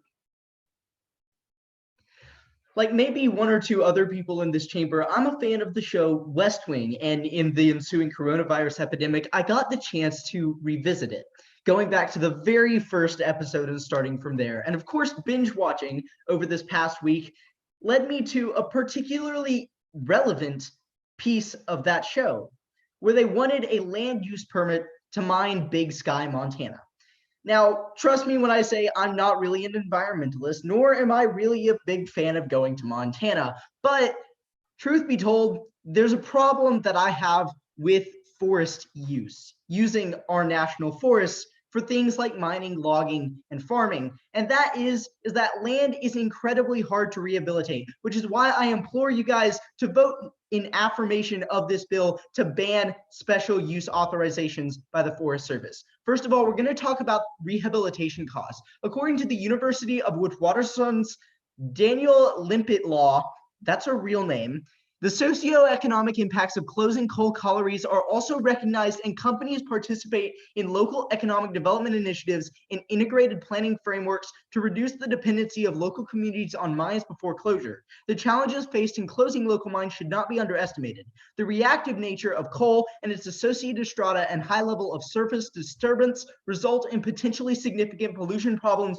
which may persist for many years after mining has ceased. Methods exist to rehabilitate the surface and to remediate pollution, but the long-term success of these innovations depends on the nature of post-mining land uses. It's highly difficult to rehabilitate land that is used for mining, and for this reason, we shouldn't be willing to lease out government land to private companies for natural resource purposes, as it means it will be an incredibly expensive endeavor for our government to rehabilitate the land after the land use grant is expired. Second, let's talk about the ecological problems that result. According to the Journal of Cleaner Production's Marcus Gastower on January 20th, 2018, uncertainties about species selection, the management and control of alien invasive species, and monitoring procedures require ongoing multidisciplinary research. Modern functional and phylogenetic Approaches in community ecology represent powerful tools to enhance the entire rehabilitation process and to overcome these challenges. But methodologies that incorporate up-to-date phylogenetic information or knowledge about interest-specific variation along rehabilitation trajectories must be developed. Now, in English, this means that we don't have solid ways to understand the long-term implications of mining on an ecosystem. The land held by the Forest Service is meant to be maintained and conserved. Ergo, land use grants go directly against the goals of the Forest Service. For this reason, we shouldn't be leasing out government land that is designed to be protected for the conservation of ecosystems and their species. Vote in affirmation of this bill. Thank you. For the judges, that was a speech of 3 minutes and 1 second. All questioners, please rise. Representative Wong. Is the Forest Service the only agency with land lease authorization? I'm sorry, I didn't hear your question. Is the Forest Service the only agency with land lease authorization? There may be other agencies, It's but not. this So bill there is are a lot specifically of talking other- about the Forest Service and the problems with Right, its but there are other authorizations. agencies that can lease land to fossil fuel companies, correct? I'm assuming that's correct even by the phrasing of your question. Sure. So if we're only removing like special use authorization for like the Forest Service, like how much of an impact is that? Okay, so are land lease authorization permits only used for logging and mining, or are they used for other things? They're used for other things, but this is specifically talking about banning land use permits for non-recreational purposes. Yes, but for non-recreational purposes, aren't there other important things that private entities or agencies use these permits for? I'm sure you can name them. Thank you. Representative McAuliffe. Okay, so what's happening right now between the National Forest Service and what we're taking the leasing away from? What do you have any idea on the situation going on right now? I'm sure you could inform me of something I don't know. Okay, well, let's just move on, Representative. So let's focus on your first impact, right? That it would create pollution, but we have laws in place already, as you admitted. So why aren't they working? Well, here's the thing. We shouldn't be mining forest land anyway. That land is designed to be conserved. And so authorizing land use for it that's meant to be for mining and logging goes directly against that. Thank you. So when looking at like the public lands that we lease for forests, what roles like do companies do on the lands after they get access? For non-recreational purposes, I'm specifically addressing the problems with mining and logging. And Okay, so but for that reason, the infrastructure problem, included? pardon me? Can infrastructure also be included in that, like the efforts that companies take on the lands? Why would you want to run infrastructure through our national forest? That's It's my already question. occurring in the status quo. So if we remove this privilege for them to get access There are to 7 seconds remaining. Would you like to take that block? No. Okay. Barring any motions, the speaker may mute his mic. We are now moving into the first negation speech. All speakers, please rise. That goes to Representative Grondin. I thank the chair. Hello, I'm Representative Grondin. This is my second time speaking today. Second time this session. As always, I'm at the leisure of all those above me. If I could have an indication from the judges. Good, good. And that is perfect. Let me just pin the video here, and I think we're ready to roll. America is a land of natural beauty, and it will not weather the coming years if we do not take the proper steps to protect it. However, under this legislation, we would only damage our efforts for establishing clean, renewable energy.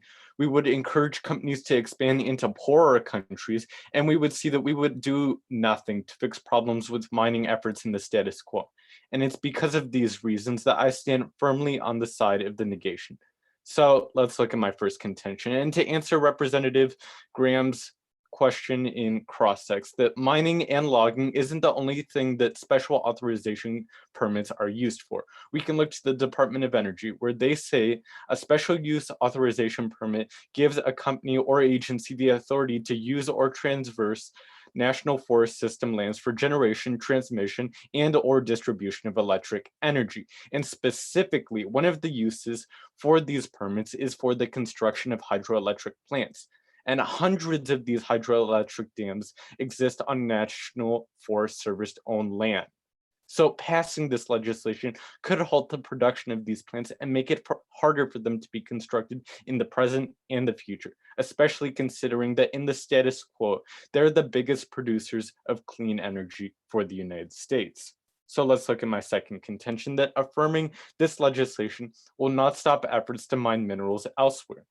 At most, it would curb some mining efforts within the confines of the United States. And the worst case scenario would instead have American companies outsource their need for raw minerals to poor second and third world countries. Already in the status quo, we have companies like Apple, Microsoft, and Dell who outsource their need for cobalt to poor countries in Africa.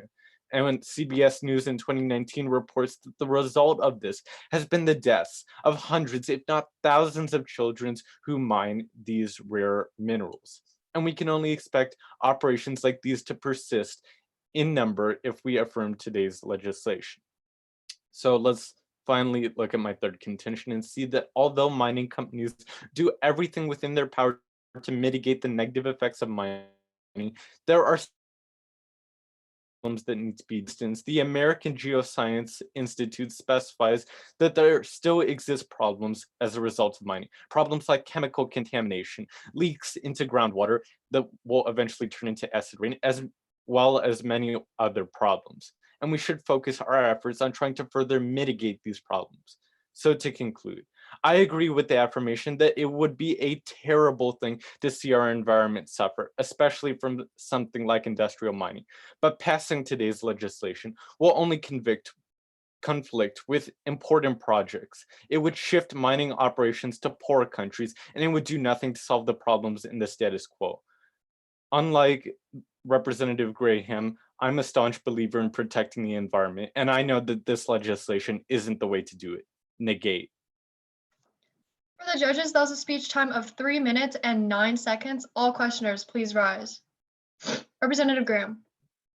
Hi, Representative. So I have a question. What's going to be more important to our constituents? First of all, we have the option of mining our own land and potentially giving them all the side effects that you mentioned, or mining other people's land. Well, I would say that either option is horrible, considering that moving our operations offshore would result in the deaths of children and other workers in foreign countries. I have no more questions. Representative Melton. Hey, Representative. So why do hydroelectric dams have to be built on national forest land specifically? Okay, they're primarily built on these forest lands because they're away from populated areas, owing to the fact that these operations are usually huge undertakings, as well as the fact that they can be that they don't work well in populated centers. Okay, right. So with today's legislation, it doesn't revoke all the permits that are currently in place. So doesn't this give all of our hydroelectric dam companies time to figure out where to move to? Well, specifically, this legislation restricts non-recreational purposes, and hydroelectric dams would fall under this. Barring any motions, the speaker may mute his mic. We are now in line for a speech in the affirmation. I'll ask you, please. Point of order. Yes. Seeing as that was a first speech in negation, wouldn't there be 4 cycles? Oh, questioning? Oh, I apologize. Representative Walliwer. Hello, Representative. Thank you for your speech. So would you mine in a place where there isn't the resources that you're looking for? No. Okay, so then when companies go to other countries, why are they mining in those countries? Because the stuff they need is there, right? Yes, that's one So your reason, but they argument is also mine in accurate. these other countries because overall it's cheaper and they are bound by less restrictive laws. But your argument is saying that this legislation is going to be a catalyst to move to other places. How is that true if the resources these companies need aren't in the US? That's why they're going to other countries. No, it exists. Okay, so what is this legislation doing? Okay, this legislation is revoking non-recreational land authorization permits. Okay, did anything happen in the last year that would make it so we shouldn't give the Forest Service the ability to give out mineral leases? Specifically with that wording, I have no knowledge myself, but I'm sure you could bring something up. All right, so let's move on, Representative. You said that that companies will simply outsource, but if it's going to be something like. Barring any further motions, the speaker may mute his mic. We are now in line for the second speech and the affirmation. All app speakers, please rise. Representative Melton. I thank the chair. Hey everybody, it's Representative Melton speaking for the second time this legislative session. I was your first speaker overall, if that helps you figure out where I am in your ballots. Otherwise, just let me know when you're ready.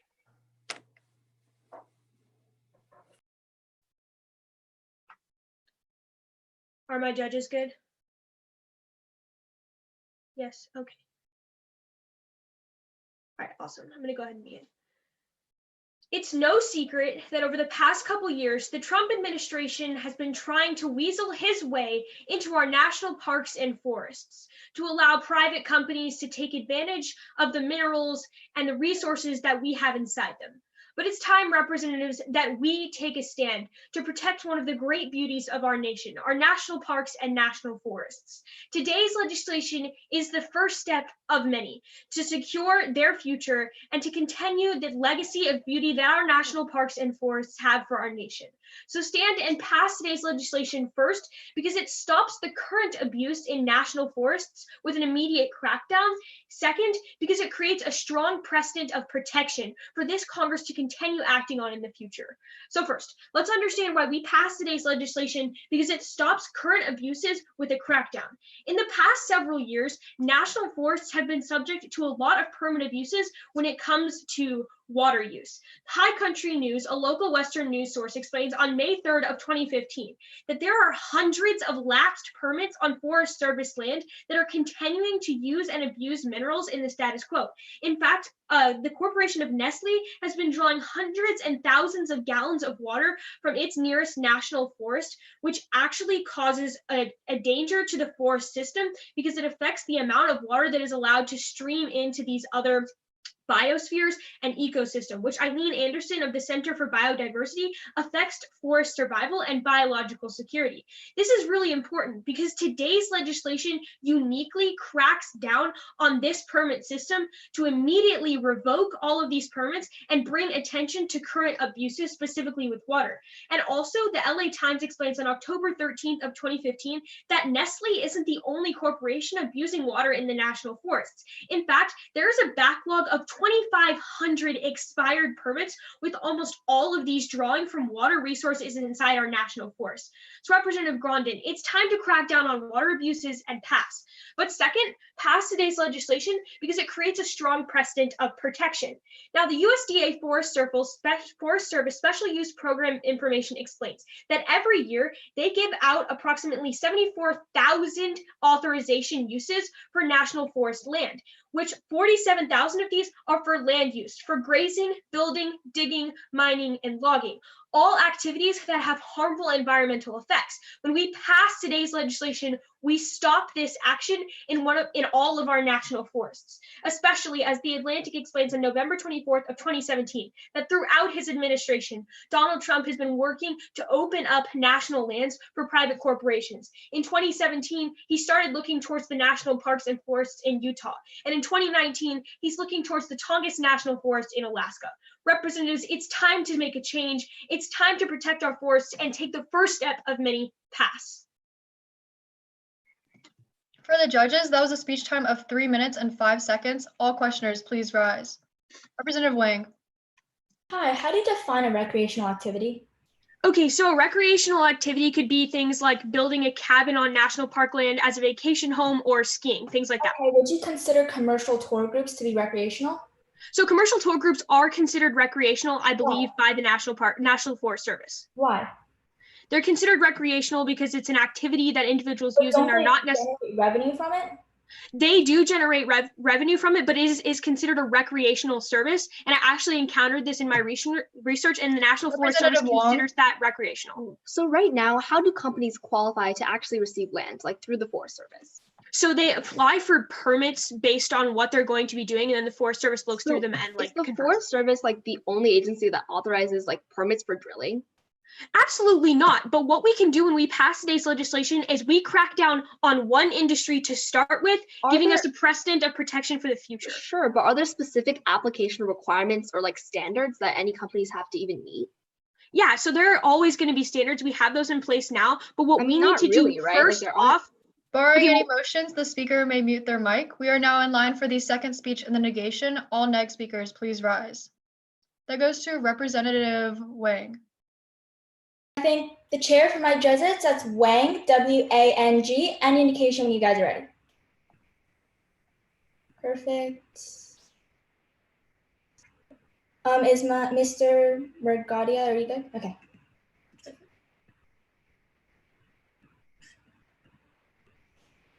In my home state of Florida, we are known for our beaches and year-round sunny weather. Other states have national parks and forests as tourist landmarks that generate revenue for the local community. However, passing today's legislation would only harm local, statewide, and national development. First, fail today's legislation because of the entertainment industry. Movie production is limited without special use authorizations. Now, Representative Graham, the impacts of today's legislation are not limited to the mining, logging, and farming you talk about. You simply talk about rehabilitation of land after mining, but let's broaden what this bill actually applies to. California's film permitting organization, Film LA, issued permits for 12 shoots in the forest, 10 of which were specifically designed for the National Forest winding roads. If we pass today's legislation, Section 1C will strip companies of the opportunity to showcase our national parks and will delay production and raise production costs. Granting these authorizations is beneficial because the federal government receives up to $1,500 per day of filming, which can be further used for environmental priorities like forest protection, waste cleanup, and wildlife conservation. Second, this legislation harms local development by discouraging commercial tours. The National Forest Foundation explains that national forests, particularly the Inyo Forest, receive many requests from tour companies. These commercial tour groups are organized by a travel agent, and a language interpreter accompanies the group. As Representative Grondin alluded to in the first questioning block, there are so many recreational activities that none of Representative Graham's impacts apply to. In questioning, I asked Representative Melton what a recreational activity actually is. Kayaking is a recreational activity, which I think the affirmative would agree with. But once a tour group starts renting out kayaks, it becomes a commercial activity. Disney has made family fun commercial. Commercial refers to so much more, including the entertainment industry, commercial tour operators, and renting eco-friendly cabins to increase tourism. These tour groups don't hurt forests any more than recreational activities do. National forests are seen as landmarks and are unable to be substituted with a visit to a public forest. For representatives, this is actually a good thing for the nearby environment. A Brookings report from 2018 analyzes that landmarks bring infrastructure improvements and extra local development. The impact of this is that commercial tours increase cultural inclusivity. Commercial tour groups bring people from all over the world, whereas recreational activities are more known about within the local community and limited in scope as to who can access them. At the end of the day, it benefits the local economy, and by passing today's legislation, we are completely preventing that. Whether it's beaches or forests that attract people to an area, today's legislation only turns them away. For the judges, that was a speech time of 3 minutes and 4 seconds. All questioners, please rise. I guess Representative Gandhi.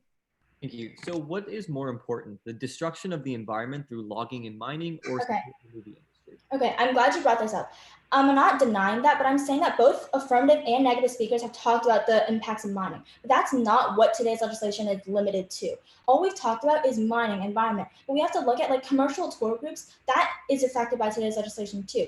And movie production is affected too. We can't limit our impacts to the fact that it would have on the environment. There's a tenfold improvement in the environment if you stop mining versus a potential decrease in the commercial. Okay, other next Representative Rosano. Thank you. So is it positive for people's health if they go into forests or regions that are experiencing environmental distress? Okay, here's the thing. When people go in for like the purpose of going to a national landmark, those commercial tour groups don't harm the area any more than recreational activities do. But do those areas where this mining is taking place, does that harm the tour groups that actually go and get exposure to the poor environmental conditions? Well, like that wouldn't, there's no evidence that says that it harmed tour groups more than recreational activities. We know that Mining. Any speakers, the Barring any motions, the speaker may mute their I mic. thank the chair. We are now in line for the third speech in the affirmation. All affirmation speakers, please rise. Calling again for Representative Rossano. I thank the chair. For the judges, I'm Representative Rosano. That's spelled Rossano. I'm speaking for the second time today. I'm at the leisure of all those above me, just any indication. Good. Thank you. It seems as if corporate greed has plagued our society, but I never thought I'd see the day that it plagued this Congress too. As today's debate has progressed, it seems that the negation is more concerned about their economics. But it's finally time to understand. Mining is a problem. We finally provide some solvency by passing today's legislation.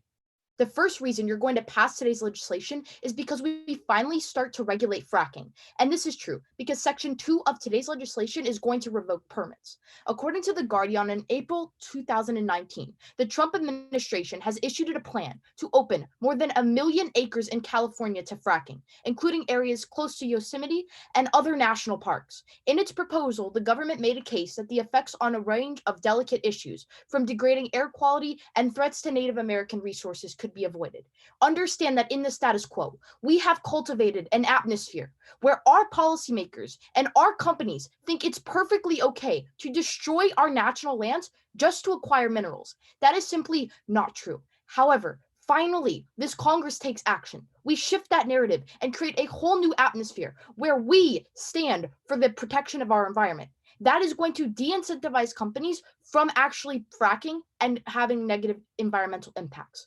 According to the Biological Diversity Clinic, centered a nonprofit in September of 2017, the Bureau's land management duties to regulate drilling activities under the Mineral Leasing Act, combined with its obligation to take any action necessary to prevent unnecessary degradation of the lands, do not allow it to ignore the numerous adverse consequences of fracking.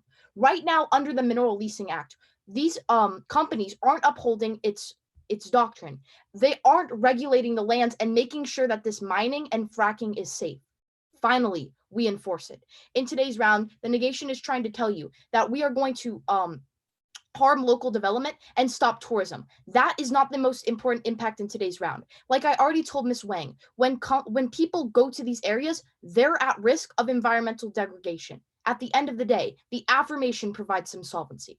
But second, pass today's legislation because of the direct effects it has on Indigenous people and human lives. According to the U.S. Department of Agriculture, the department in charge of implementing today's legislation, Indigenous people live in every state and often near Forest Service administered lands. The article furthers that the employees of national parks or the surrounding areas are obligated to protect and preserve the rights of these people. But at the end of the day, this is not being seen when companies are going into people's backyards, taking their resources and affecting their lives. At the end of the day, the affirmation finally stands not only for our environment, for human rights. We ensure that people aren't being poisoned by our political leaders.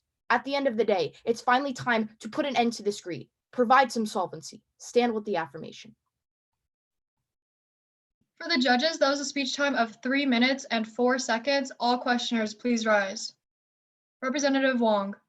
So why are we specifically removing special use from the Forest Service instead of literally passing legislation that specifically regulates fracking and companies? Right, so it's hard to regulate these companies, but at the end of the day, it's important to understand the impact of forest land specifically. I mean, shouldn't we pass more regulations on the fossil fuel industry to prevent them from drilling and fracking? Of course, but I believe that these natural lands shouldn't even be invaded. What's the impact of removing special use? How much of an impact is that?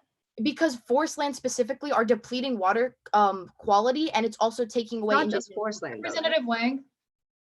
Hi, let's talk about the environment. So what effect does today's legislation have on public-private cooperation on cleanup of mine pollution? Okay, so this legislation is going to spur the involvement of the public sector under the federal government, and due to this, private companies are going to see a message that we're becoming more involved, thus we're going to spur cooperation. Does today's legislation incentivize cleanup? Yes, because we are actively doing it, and then we can bridge the gap between us and private companies. What specific line of today's legislation would lead to incentivizing cleanup? Because if the United States Barring any sends- motions, the speaker may mute their mic. We are now in line for the third speech on the negation. All neg speakers, please rise. That goes to Representative Gandhi. I thank the chair. This is Representative Gandhi, spelled Gandhi, speaking for the second time and probably last time this session. As always, at the leisure of all those above me, give me any indication when you're ready, and I'll be happy to get started. All right. Awesome. Just let me pin the PO to the screen. Over the nearly 300-year history of the United States, we have transitioned from overt to covert aggression towards our native populations. Today's legislation asks the senators on the affirmative to feed into popular narratives for seemingly familiar and shallow political incentives. But regardless of what side of the aisle you stand on, today's legislation charts a new history, one in which we give charity to ourselves and call it altruism. This is a history of selfishness. The main argument on the affirmative, starting with Representative Graham, has been one of environmental damage. Senators Graham, Melton, and Rossano have all told us in some aspect that mining, logging, and fracking is damaging from the environment. And I'm with you there. Companies have been ravaging our environment. But you have to realize, first of all, most of the permits that we have are multi-decades long. They don't end immediately like Senator Melton tells us. So if anything, you just ramp up exploitation when companies see sunsets for their permits.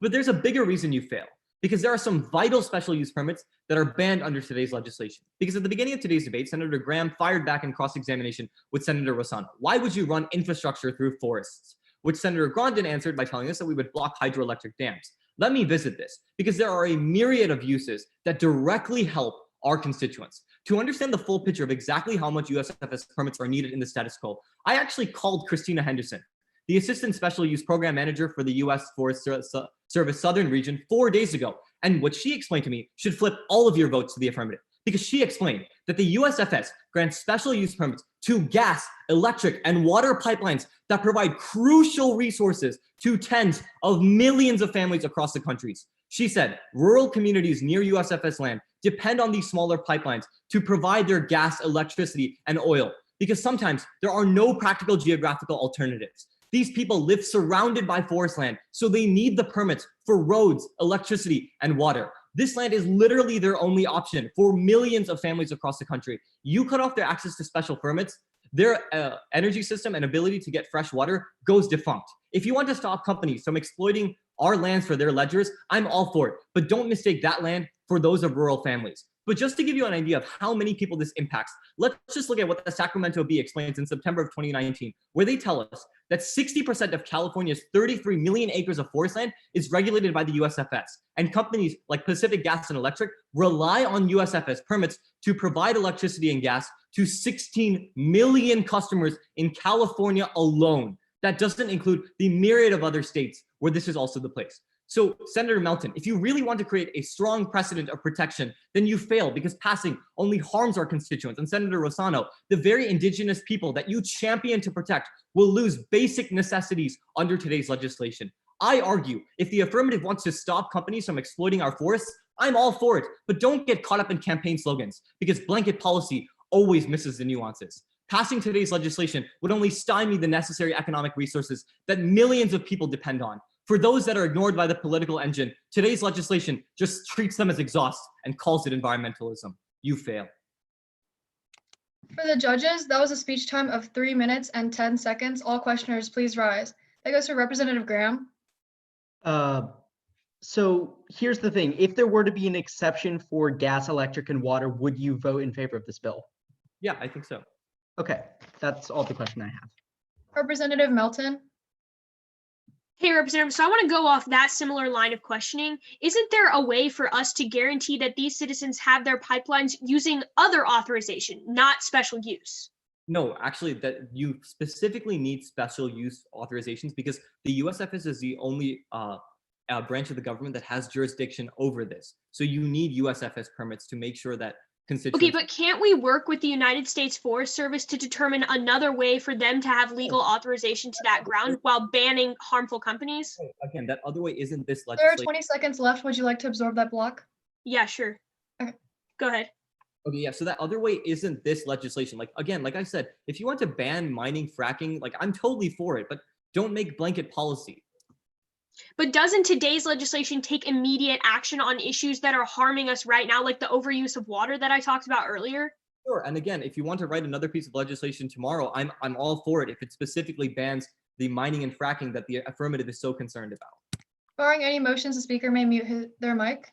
Point of personal privilege. State that privilege. Permission to write an amendment into the chat. Granted. If you write it to the parley, I believe she'll rule it dilatory or germane and then pass it along to us, if that works. I mean, you can put it in the chat, like in general, you're all gonna have to see it anyway. Okay, go ahead. And then we are now in line for a speech in the affirmation. That goes to Representative McAuliffe. Oh, that goes to Representative Sun. Sorry, I didn't see your placard. That's my bad. I put it up late, but thank you. Once again, Senator Sun, SUN, on the affirmative this time. Judges Parley Pio, whenever you're ready, I'll be happy to begin. Great, great, great, and Pio, great, awesome. We've heard a lot of numbers in today's debate, but I want to introduce the most important one to all of you, and that's the number 2 degrees Celsius. If global temperatures rise 2 degrees Celsius above pre-industrial levels, climate change will become irreversible. It seems it's at this brink of irreversibility that this Congress finally decides to engage in discourse. But discourse isn't enough. Action is what is urgently needed. Ask yourselves 2 questions when evaluating today's debate. You'll be compelled to pass today's bill. Our first question has to do with the environment. Senator Grandin on the negative is the only senator to actually address this impact. He tells you that the DOE right now uses hydroelectric plants for special use authorizations. And as a result, today's legislation would hurt the environment. I'd like to issue 2 responses to this. First, Kavya Balaraman explains last November for the Environmental Defense Fund that hydroelectric could actually increase greenhouse gas emissions if it's not properly regulated. The catch is, it's not properly regulated in the status quo. Senator Melton and the rest of the affirmative already tells you that President Trump is actively trying to deregulate national parks, opening up more land for exploitation. But second, I'd like to argue that the status quo lack of regulation results in more wildfires because of increased logging. Fresno Bee explains last June that President Trump wants to increase environmental exemptions for projects such as logging that fall under special use authorizations. Here's the catch. BBC explains in November of 2018 that logging increases the probability of wildfires because it leaves behind tree remnants such as stumps and branches that act as super fuel for these wildfires. Take it from me as the lone senator from California to tell you about this impact. Insight Climate News explains in August of 2018 that wildfires emit 8 billion tons of CO2 per year for the past 20 years. That is going up in the status quo. You urgently need to pass today's legislation to finally combat the threat that is climate change. But second, how can we apply this environmental argument to the rest of the negative?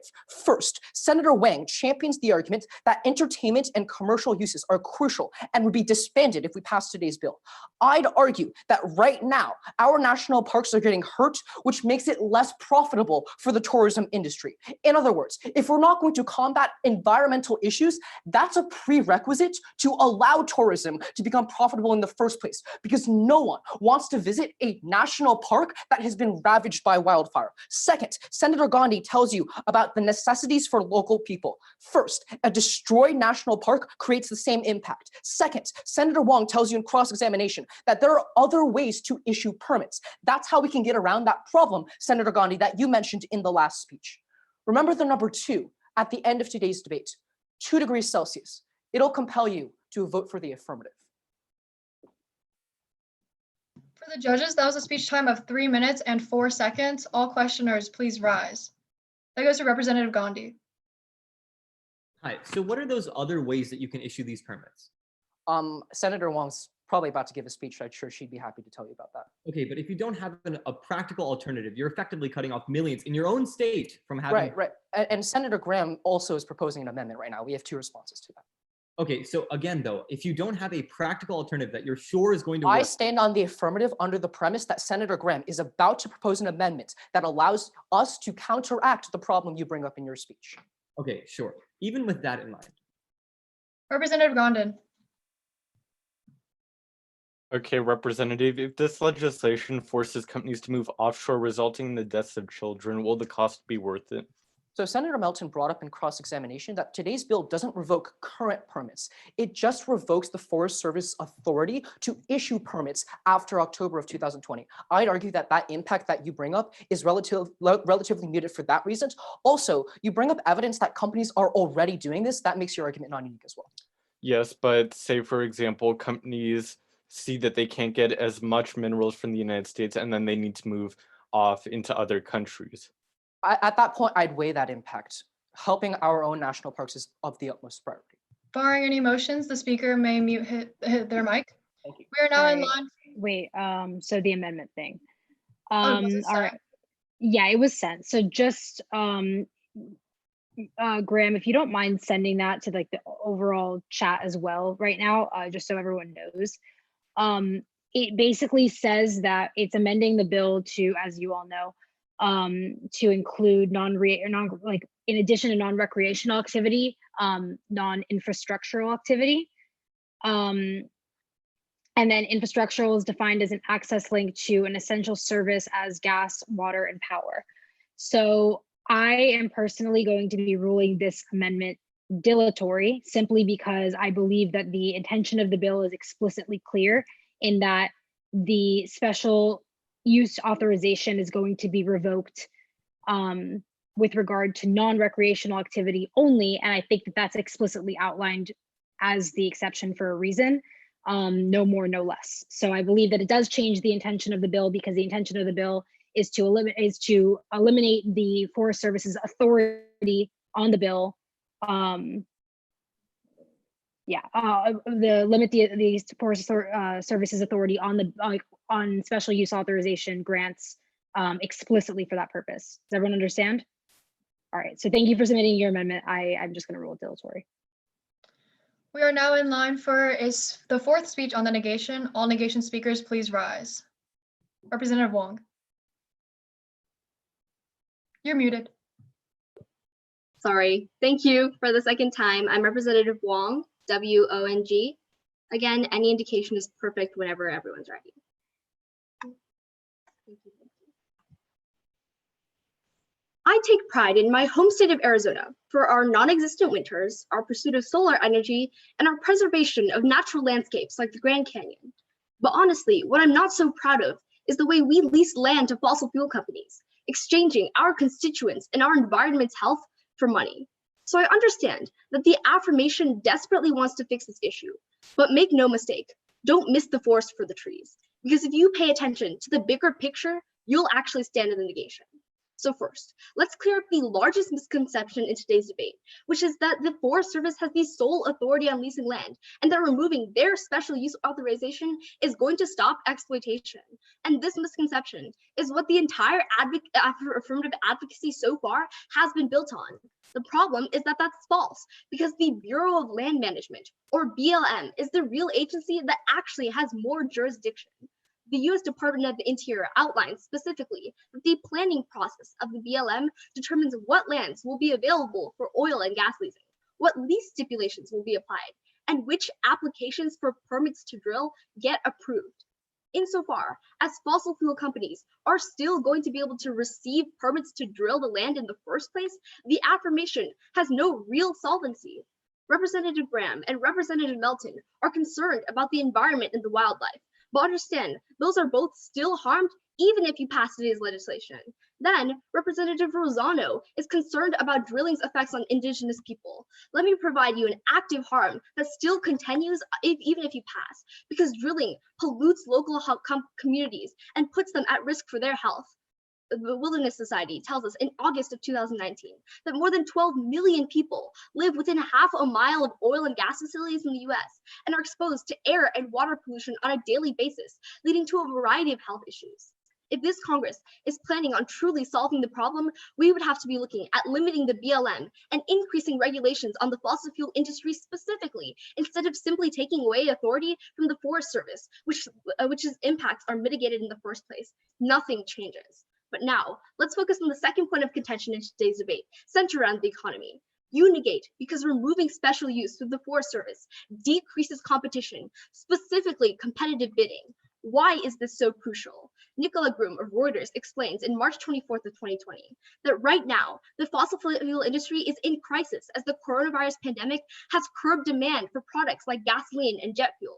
Groom then quantifies that the Forest Service received bids on less than 40% of the total 194,000 acres offered, bringing in total high bids of less than 3.3 million, a large decrease from the past.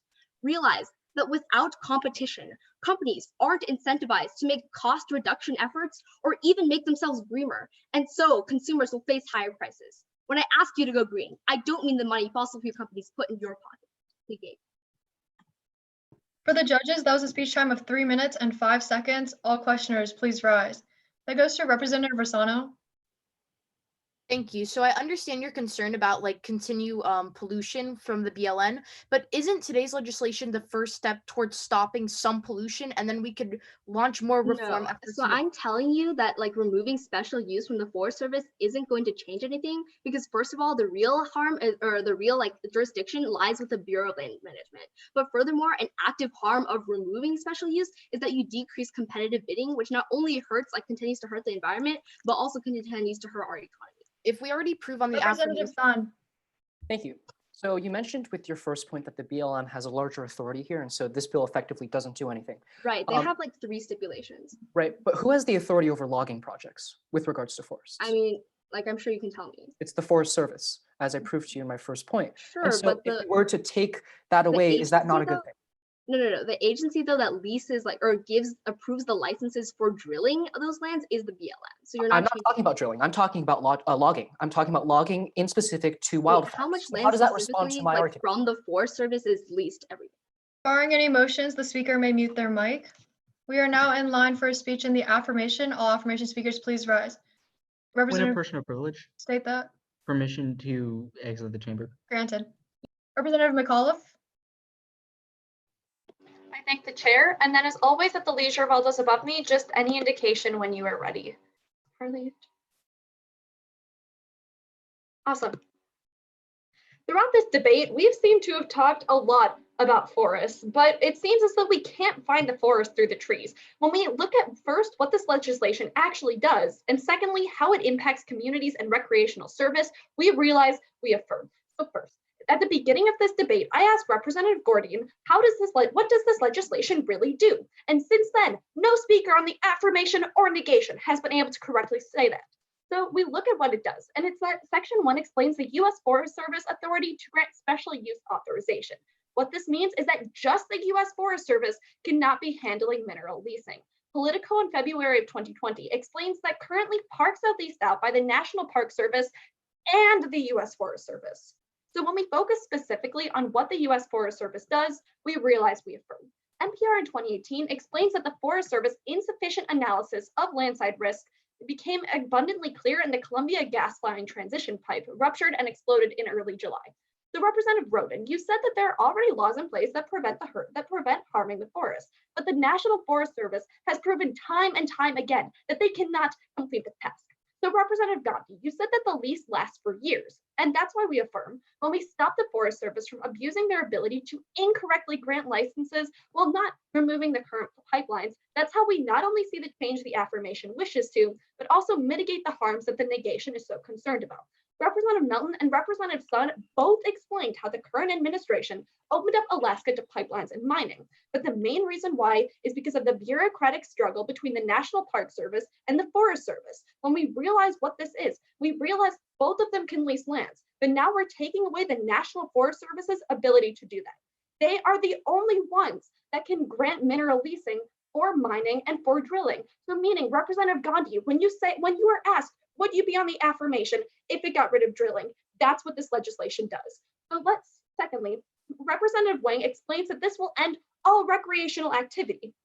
So let's realize why that's fundamentally false and how this actually impacts communities.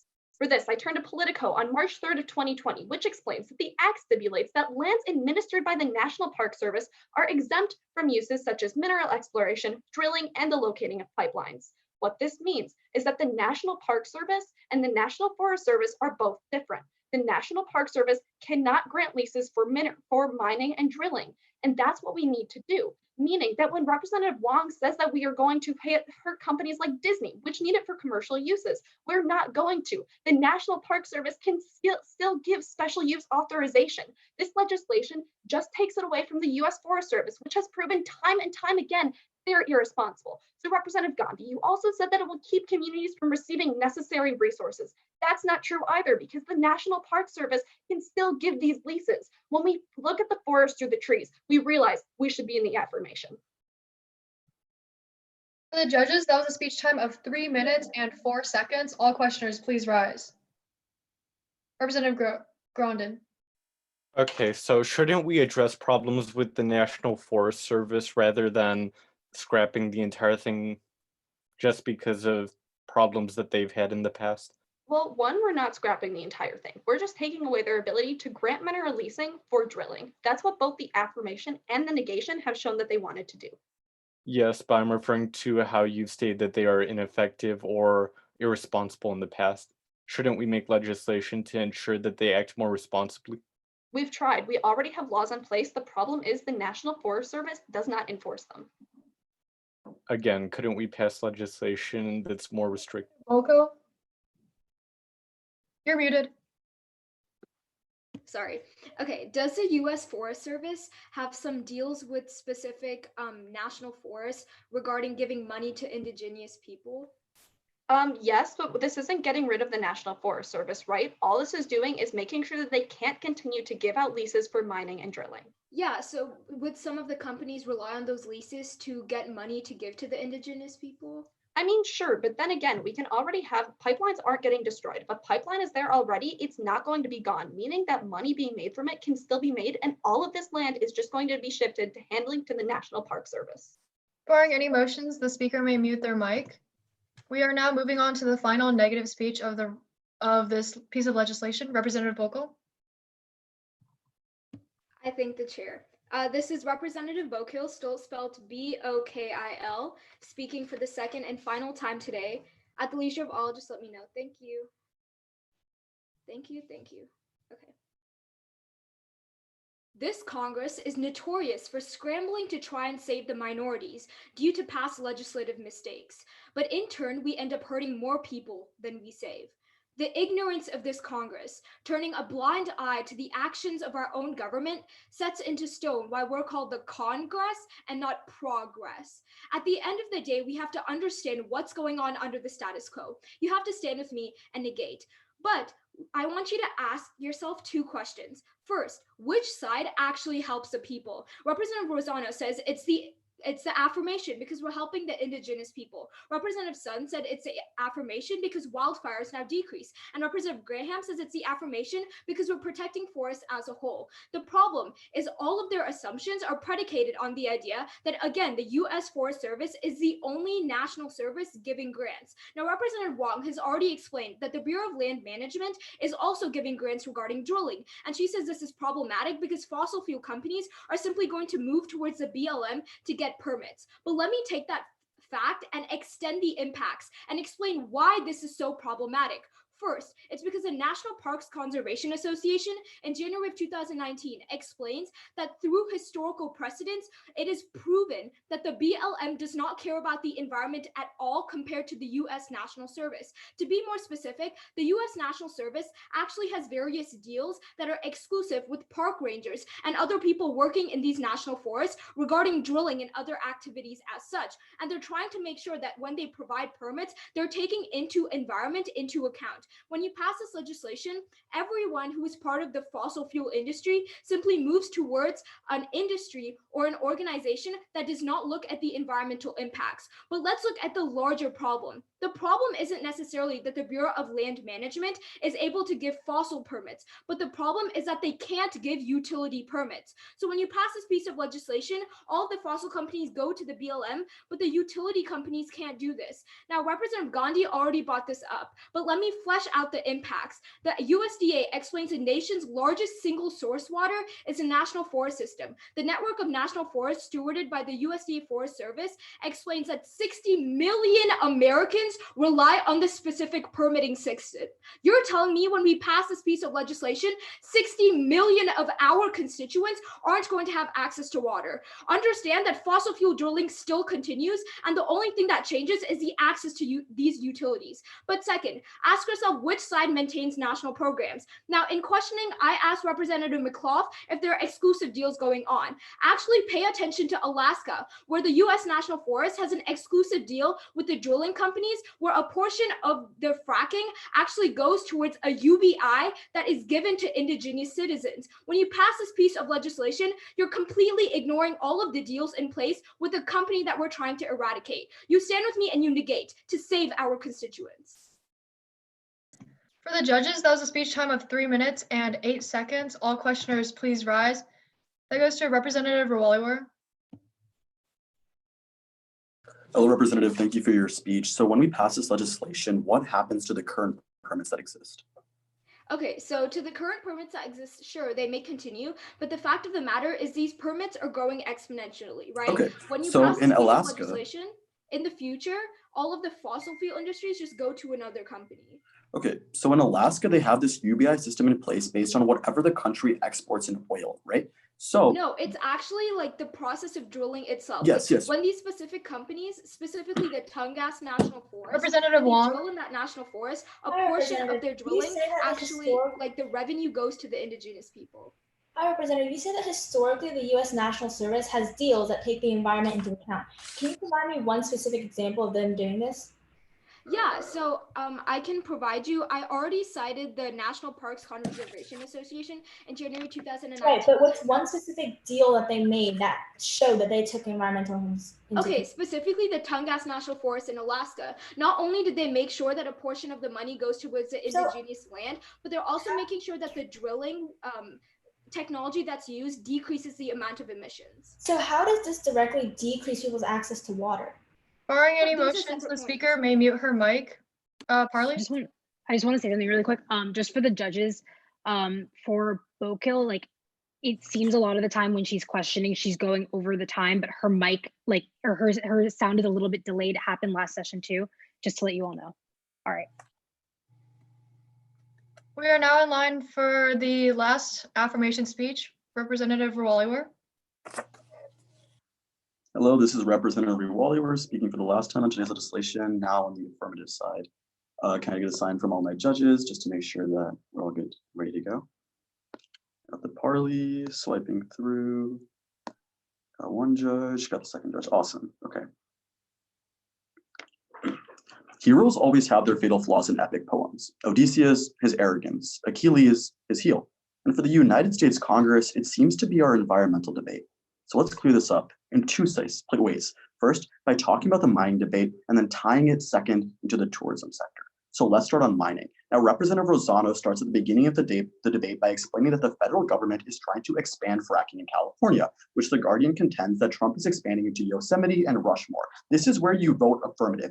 And all, because this legislation specifically takes power away from the Trump administration to grant permits in the future. That doesn't matter if this current fracking is existing, we are stopping future, which Trump is trying to expand. Now, the American Prospect explains that the reason it is so hard to stop environmental abuses is because of industry lobbyists. But here's the solution when we pass this legislation, is that we take the power away from the end result, right? These lobbyists are trying to get these permits granted. But if we allow them, if we say that there's no more permits granted, that means the lobbying itself stops. Now, the only way that they can lobby now is by going and passing legislation, which is significantly harder than granting permits. But there have been two arguments on the neg that have responded to this. The first one comes from Grondin, which talks about the outsourcing. But there's more speculation in this argument than California in the '89 gold rush. The reason is because it's way more expensive in the US to drill, which means that there's no reason for this bill to act as a catalyst to spur more movement in whatever national parks that exist.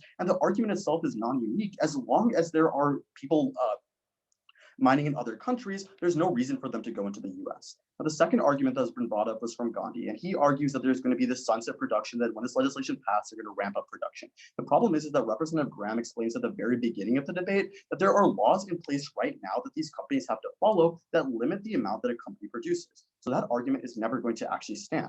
But then third, Representative Wong explains that there is pollution that is from the current drilling, and we don't stop that, so we shouldn't be passing this legislation. That is not the purpose of the legislation. The act is simply trying to stop the Trump administration from future abuses. Now, Bokel makes the exact same misunderstanding with their claim about 60,000 Americans not getting access to water. That's simply not true, because a permit still exists for them and that water is necessary. So you're going to be dropping both of their arguments off of today's round, and you're going to be voting affirmative on the environmental impacts. But then second, let's talk about tourism. Now, Representative Wong champions this argument, and there's two problems. The first is I'm going to ask everyone to put on their seatbelts because we're going in for the turn. The tourism industry itself is dangerous. You vote app here because The Guardian explains that there are 300,000 gallons simply used for tourism and a 14% decrease in air quality after tourism started ramping up in national parks since 2016. Right there is where you vote affirmative. The tourism industry is killing the tourism industry. You're voting affirmative there. But let's end today's debate with some weighing.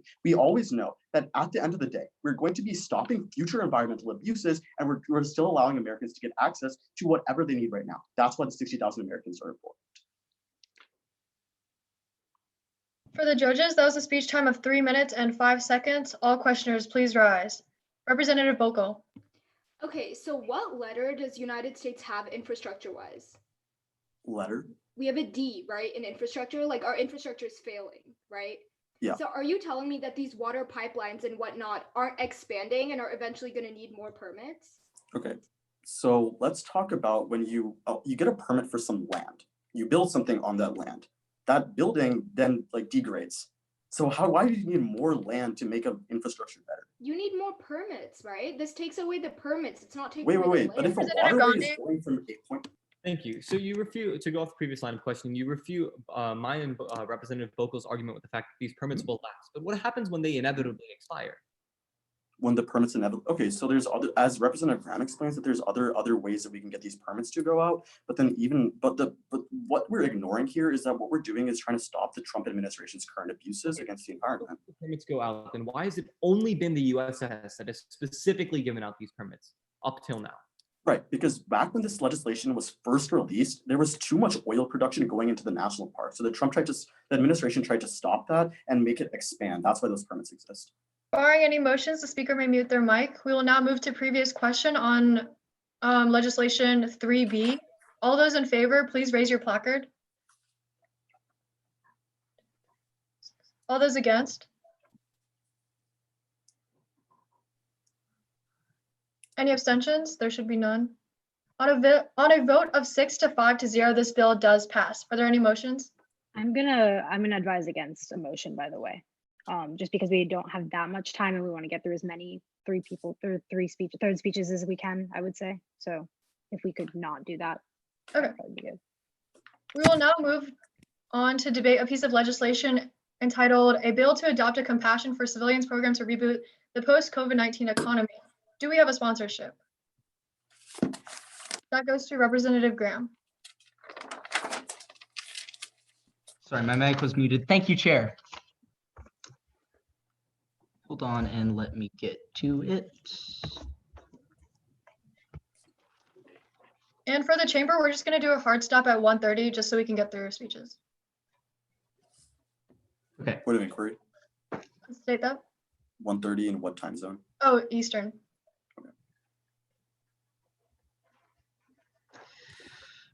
Hello, my name is Representative Knox Graham, Graham. This is me speaking for the third time this session, third time today. Of course, I am at the leisure of all of those above me, so if you'll just give me a smile, nod, little wave, we'll be right on our way.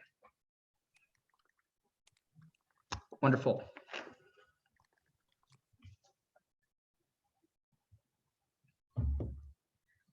I'll begin on my first word.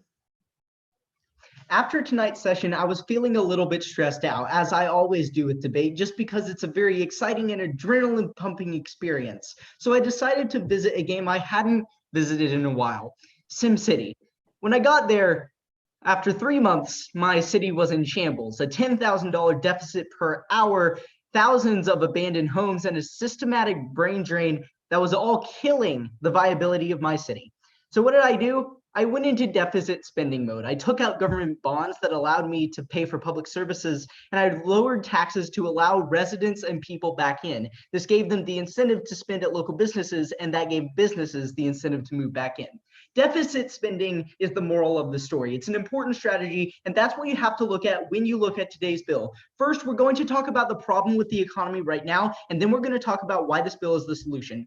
Then we're going to talk about the fact that we're out of money. And finally, we're going to talk about the sole problem in this bill, which is how are we going to pay for this? So first of all, let's talk about the problems. According to Forbes's Yua Hendrik Wong, on March 23rd, 2020, consumer spending has crashed because people are either too fearful or unable to go out and spend. As a consequence, all businesses in industries that entail close contact with the public are now in jeopardy. Their revenues are drying up faster than they can cut costs, and many will go bankrupt if the situation worsens. Under these conditions, a dangerous outcome is mass business closures, leading to rising unemployment, creating a self-reinforcing feedback loop that locks revenue-starved companies and salary-starved households into a downward spiral, kind of like my Sim City. So rising unemployment, revenue-starved companies, and salary-starved households are all things that are addressed explicitly in this bill. So this bill is the obvious solution to all of the problems that are pointed out by Forbes leading to this economic depression. But why do we need this bill right now? It's because current programs are out of money. According to the New York Post's Stephen Nelson on April 16, 2020, a $350 billion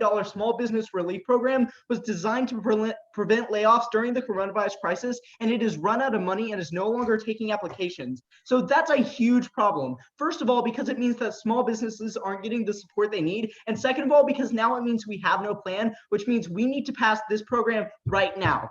But there is a glaring problem, as I'm sure that plenty of negation speakers, if I hadn't made this point, are going to point out. There's no way to fund this in this bill, which is why I'm going to propose an amendment after the first negation speech. How can we pay for this? Well, we can pay for it with a little bit of math.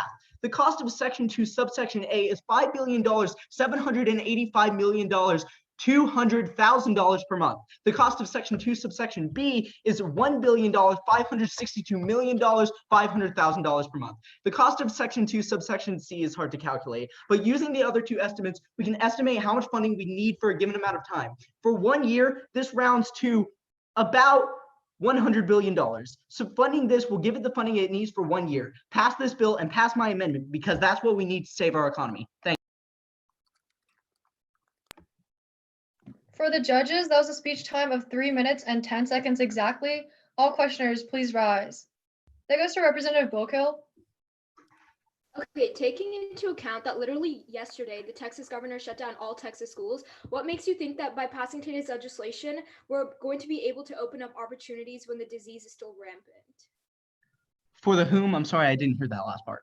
Okay, how are we going to allow employers to work together essentially?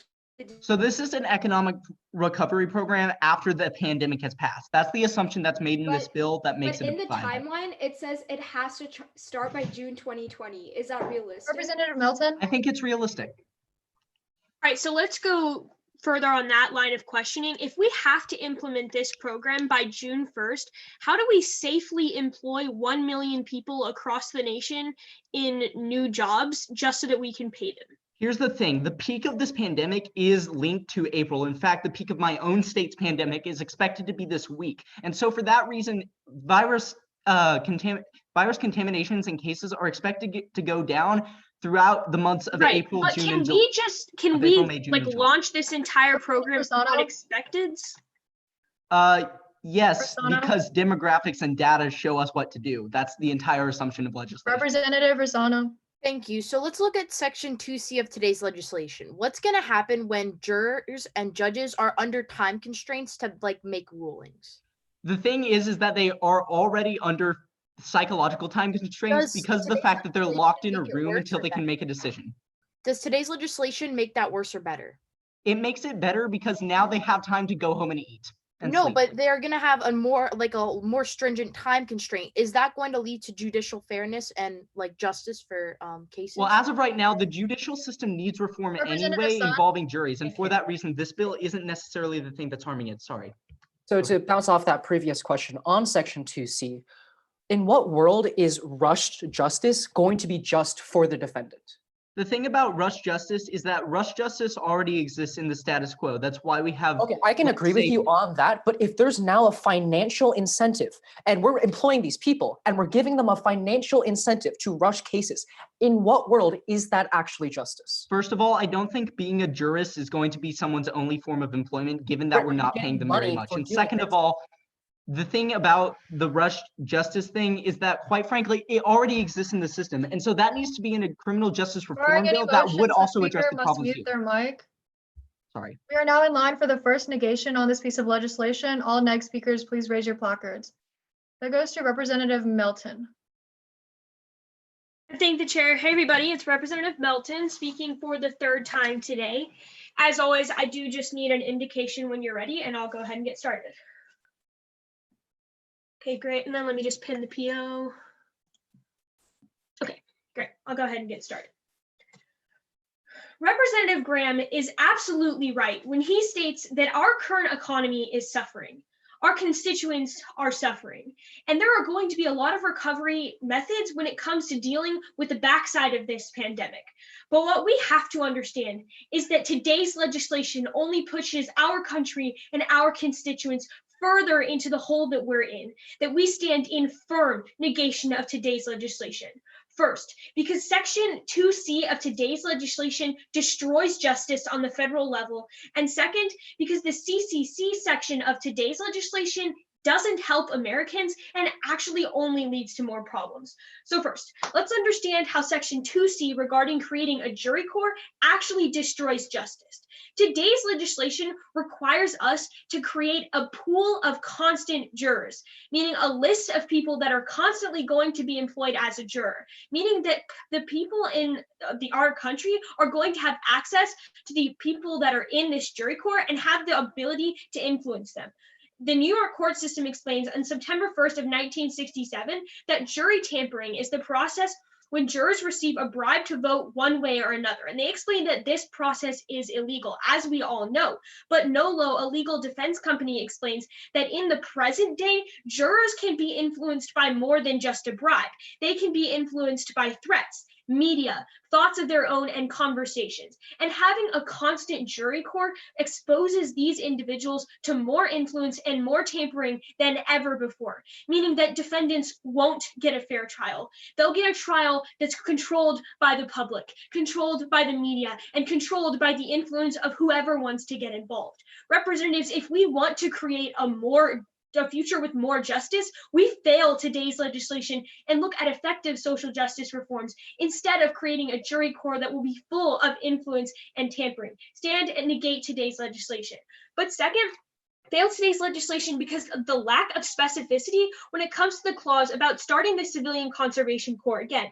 The Nation analyzed on October 25th of 2017 that the CCC in the past was successful in helping national parks, forests, and refuge projects. They didn't have anything to do with technology or any of the other segments laid out in today's legislation. This legislation opens the CCC and our civilians up to projects that they're not equipped to do without funding for training, which only hurts our civilians. But furthermore, the New York Times explains on April 9th of 2020 that unemployment in the United States is at 6.6 million and rising. And in fact, we've seen estimates even higher than that. And today's legislation only employs 1 million people at best into jobs they're not prepared to do. What we understand, representatives, is that today's legislation doesn't provide any help to our American citizens and only gives them more issues. Stand and negate today's legislation and look towards effective policy. For the judges, that was a speech time of 3 minutes and 7 seconds. All questioners, please raise your placards. That goes to Representative Graham. Thank you, Chair. So, hi, Representative. I have a question about the unemployment thing you mentioned at the end of your speech. So if people have money in their pocket, can they spend stuff? Okay, sure. That's a basic economic policy. But what we understand is under today's legislation, none of the people that we're going to be employing are going to be successfully able to do their jobs because they're being put into positions where they don't have the training. That they don't have the training for? Yeah, so the CCC was originally built to employ men, but they was only employed in projects like resolving physical labor in national parks. Thank you. So just because the original CCC. Oh, Representative Grondin. Okay, so under Section 2, Part C of this legislation, it specifies that these jurors will only make up 25% of these juries. Will they really be able to affect the outcome in such small numbers? Oh yeah, so that 25% that's just minority jurors. We're still creating an overall jury corps made up of minority and like majority social demographic jurors. So we still have the problem with juror tampering. So the 75% of other jurors, those aren't picked as they are. They are also part of the jury corps. So we're creating an overall jury corps where 25% of that jury corps has to be made up of minorities. There is 1 minute left. Would anyone, Representative Gandhi? Okay, so just because the original CCC didn't do something, doesn't that, like, why does that have to apply to almost 100 years later? Right. So the original CCC was effective because it did jobs, like it helped do jobs that only like required physical labor. Today's legislation asks individuals to take part in jobs that they may not have the training for, which means that they could get injured and it's not successful. Things like healthcare, right? Like building masks is a priority, right? You don't like, you need basic skills just to like know how to build it with your hands. You don't need any specific training to do that, do you? Representative Sun. Thank you. Does this bill compel people to take these jobs? Are they forced to take these jobs? No, they are not forced to take these jobs, but what we have to understand is that we're not setting up the CCC to be effective. If 1A, 1B, and 1C gives people 3 options for those jobs, why are more options not a good idea? All right, first of all, the juror option is a terrible idea because it perverts the justice system. Second of all, the CCC system is inefficient and only gives 1 million of our 6.6 million unemployed It's a lot of people. It's a lot of people. The questioning period has now elapsed. Barring any motions, the speaker may mute their mic. We are now in line for the second affirmative speech. All speakers, please raise your placards. That goes to Representative Grondin. I thank the chair. Hello, I'm Representative Grondin. This is my 3rd time speaking today, 3rd time this session. As always, I'm at the leisure of all those above me. If I could have an indication from the judges. Good, good. Everyone's good. And for the chamber, this is our last app speech. We'll have one more next speech, and then we'll move to previous question. Okay, and I will begin. I would like to start off by saying that I agree with Representative Graham on all of his points, and I'd specifically like to expand on the benefits of these programs for my speech. So first, we can see that the civilians program ran flawlessly for almost 10 years, resulting in one of the greatest mobilizations of workers for peacetime operations. And now, over 80 years later, we are again facing an outside threat that has brought the American people to their knees. However, with this legislation, we can repeat the success of the civilian corps in the modern era to help combat high employment as well as other problems. And it's for these reasons that I stand firmly on the side of the affirmation. So let's look at my first contention, where we see that our infrastructure is crumbling and has been crumbling for years now. And when the American Society of Civil Engineers released their report card on the state of America's infrastructure 4 years ago, it's not surprising that they gave us a D. Deteriorating infrastructure is making it increasingly hard for the US to compete on the global market. But with the reinstatement of the Public Works Administration, we can directly focus our efforts on revamping our decade-old crumbling infrastructure. Secondly, after speaking so much previously on the importance of the environment, I think everyone will be happy to hear that this bill does just that, helps the environment. So planting trees has the potential to put a dent in the carbon footprint of Americans everywhere in the United States. And originally, the CCC was responsible for planting over 300 billion trees over a 10-year period. And new research from The Guardian on the impact of planting trees has found that planting trees are overwhelmingly more powerful than all of the other climate change solutions currently proposed. And with climate change as pressing as it is in the modern age, we can see that planting trees helps curb the effects of climate change, or at the very least, gives us more time to formulate solutions as to how we are going to combat the worst of its effects. And finally, the public works of our project initially only existed for less than a year in the 1930s. And despite this, the Smithsonian tells us that the program employed over 3,700 artists, produced 15,000 paintings, murals, prints, crafts, and sculptures for government buildings all across the United States. And in its 4 short months of existence, they brought light back into our economy. And most importantly, we must remember that even in this post-COVID-19 economy, everyone holds some place in society, especially artists. They brought morale back into our communities. They brought the light that kept us here. So to conclude, we must fix our infrastructure, we must improve the quality of our environment, and we must ensure that our future does not remain bleak. And if you want a future that is bright and full, please affirm. For the judges, that was a speech time of 3 minutes and 7 seconds. All questioners, please raise your placards. Representative Boko.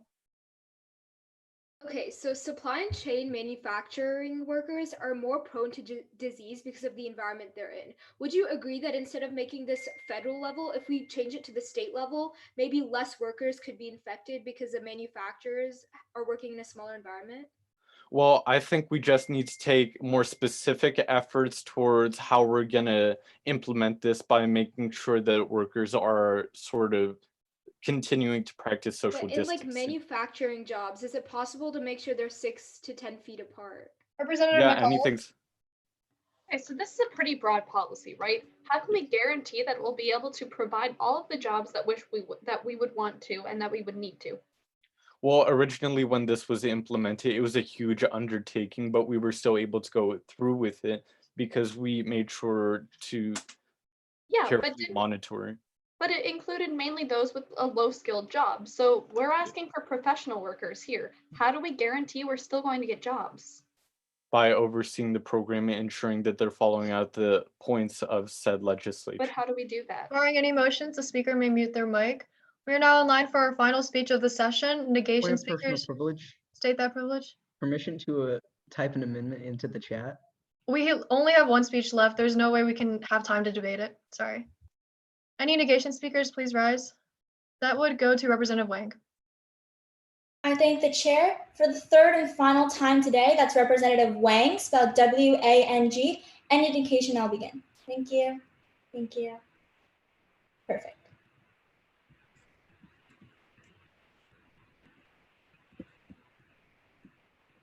We are living in the midst of a historical event.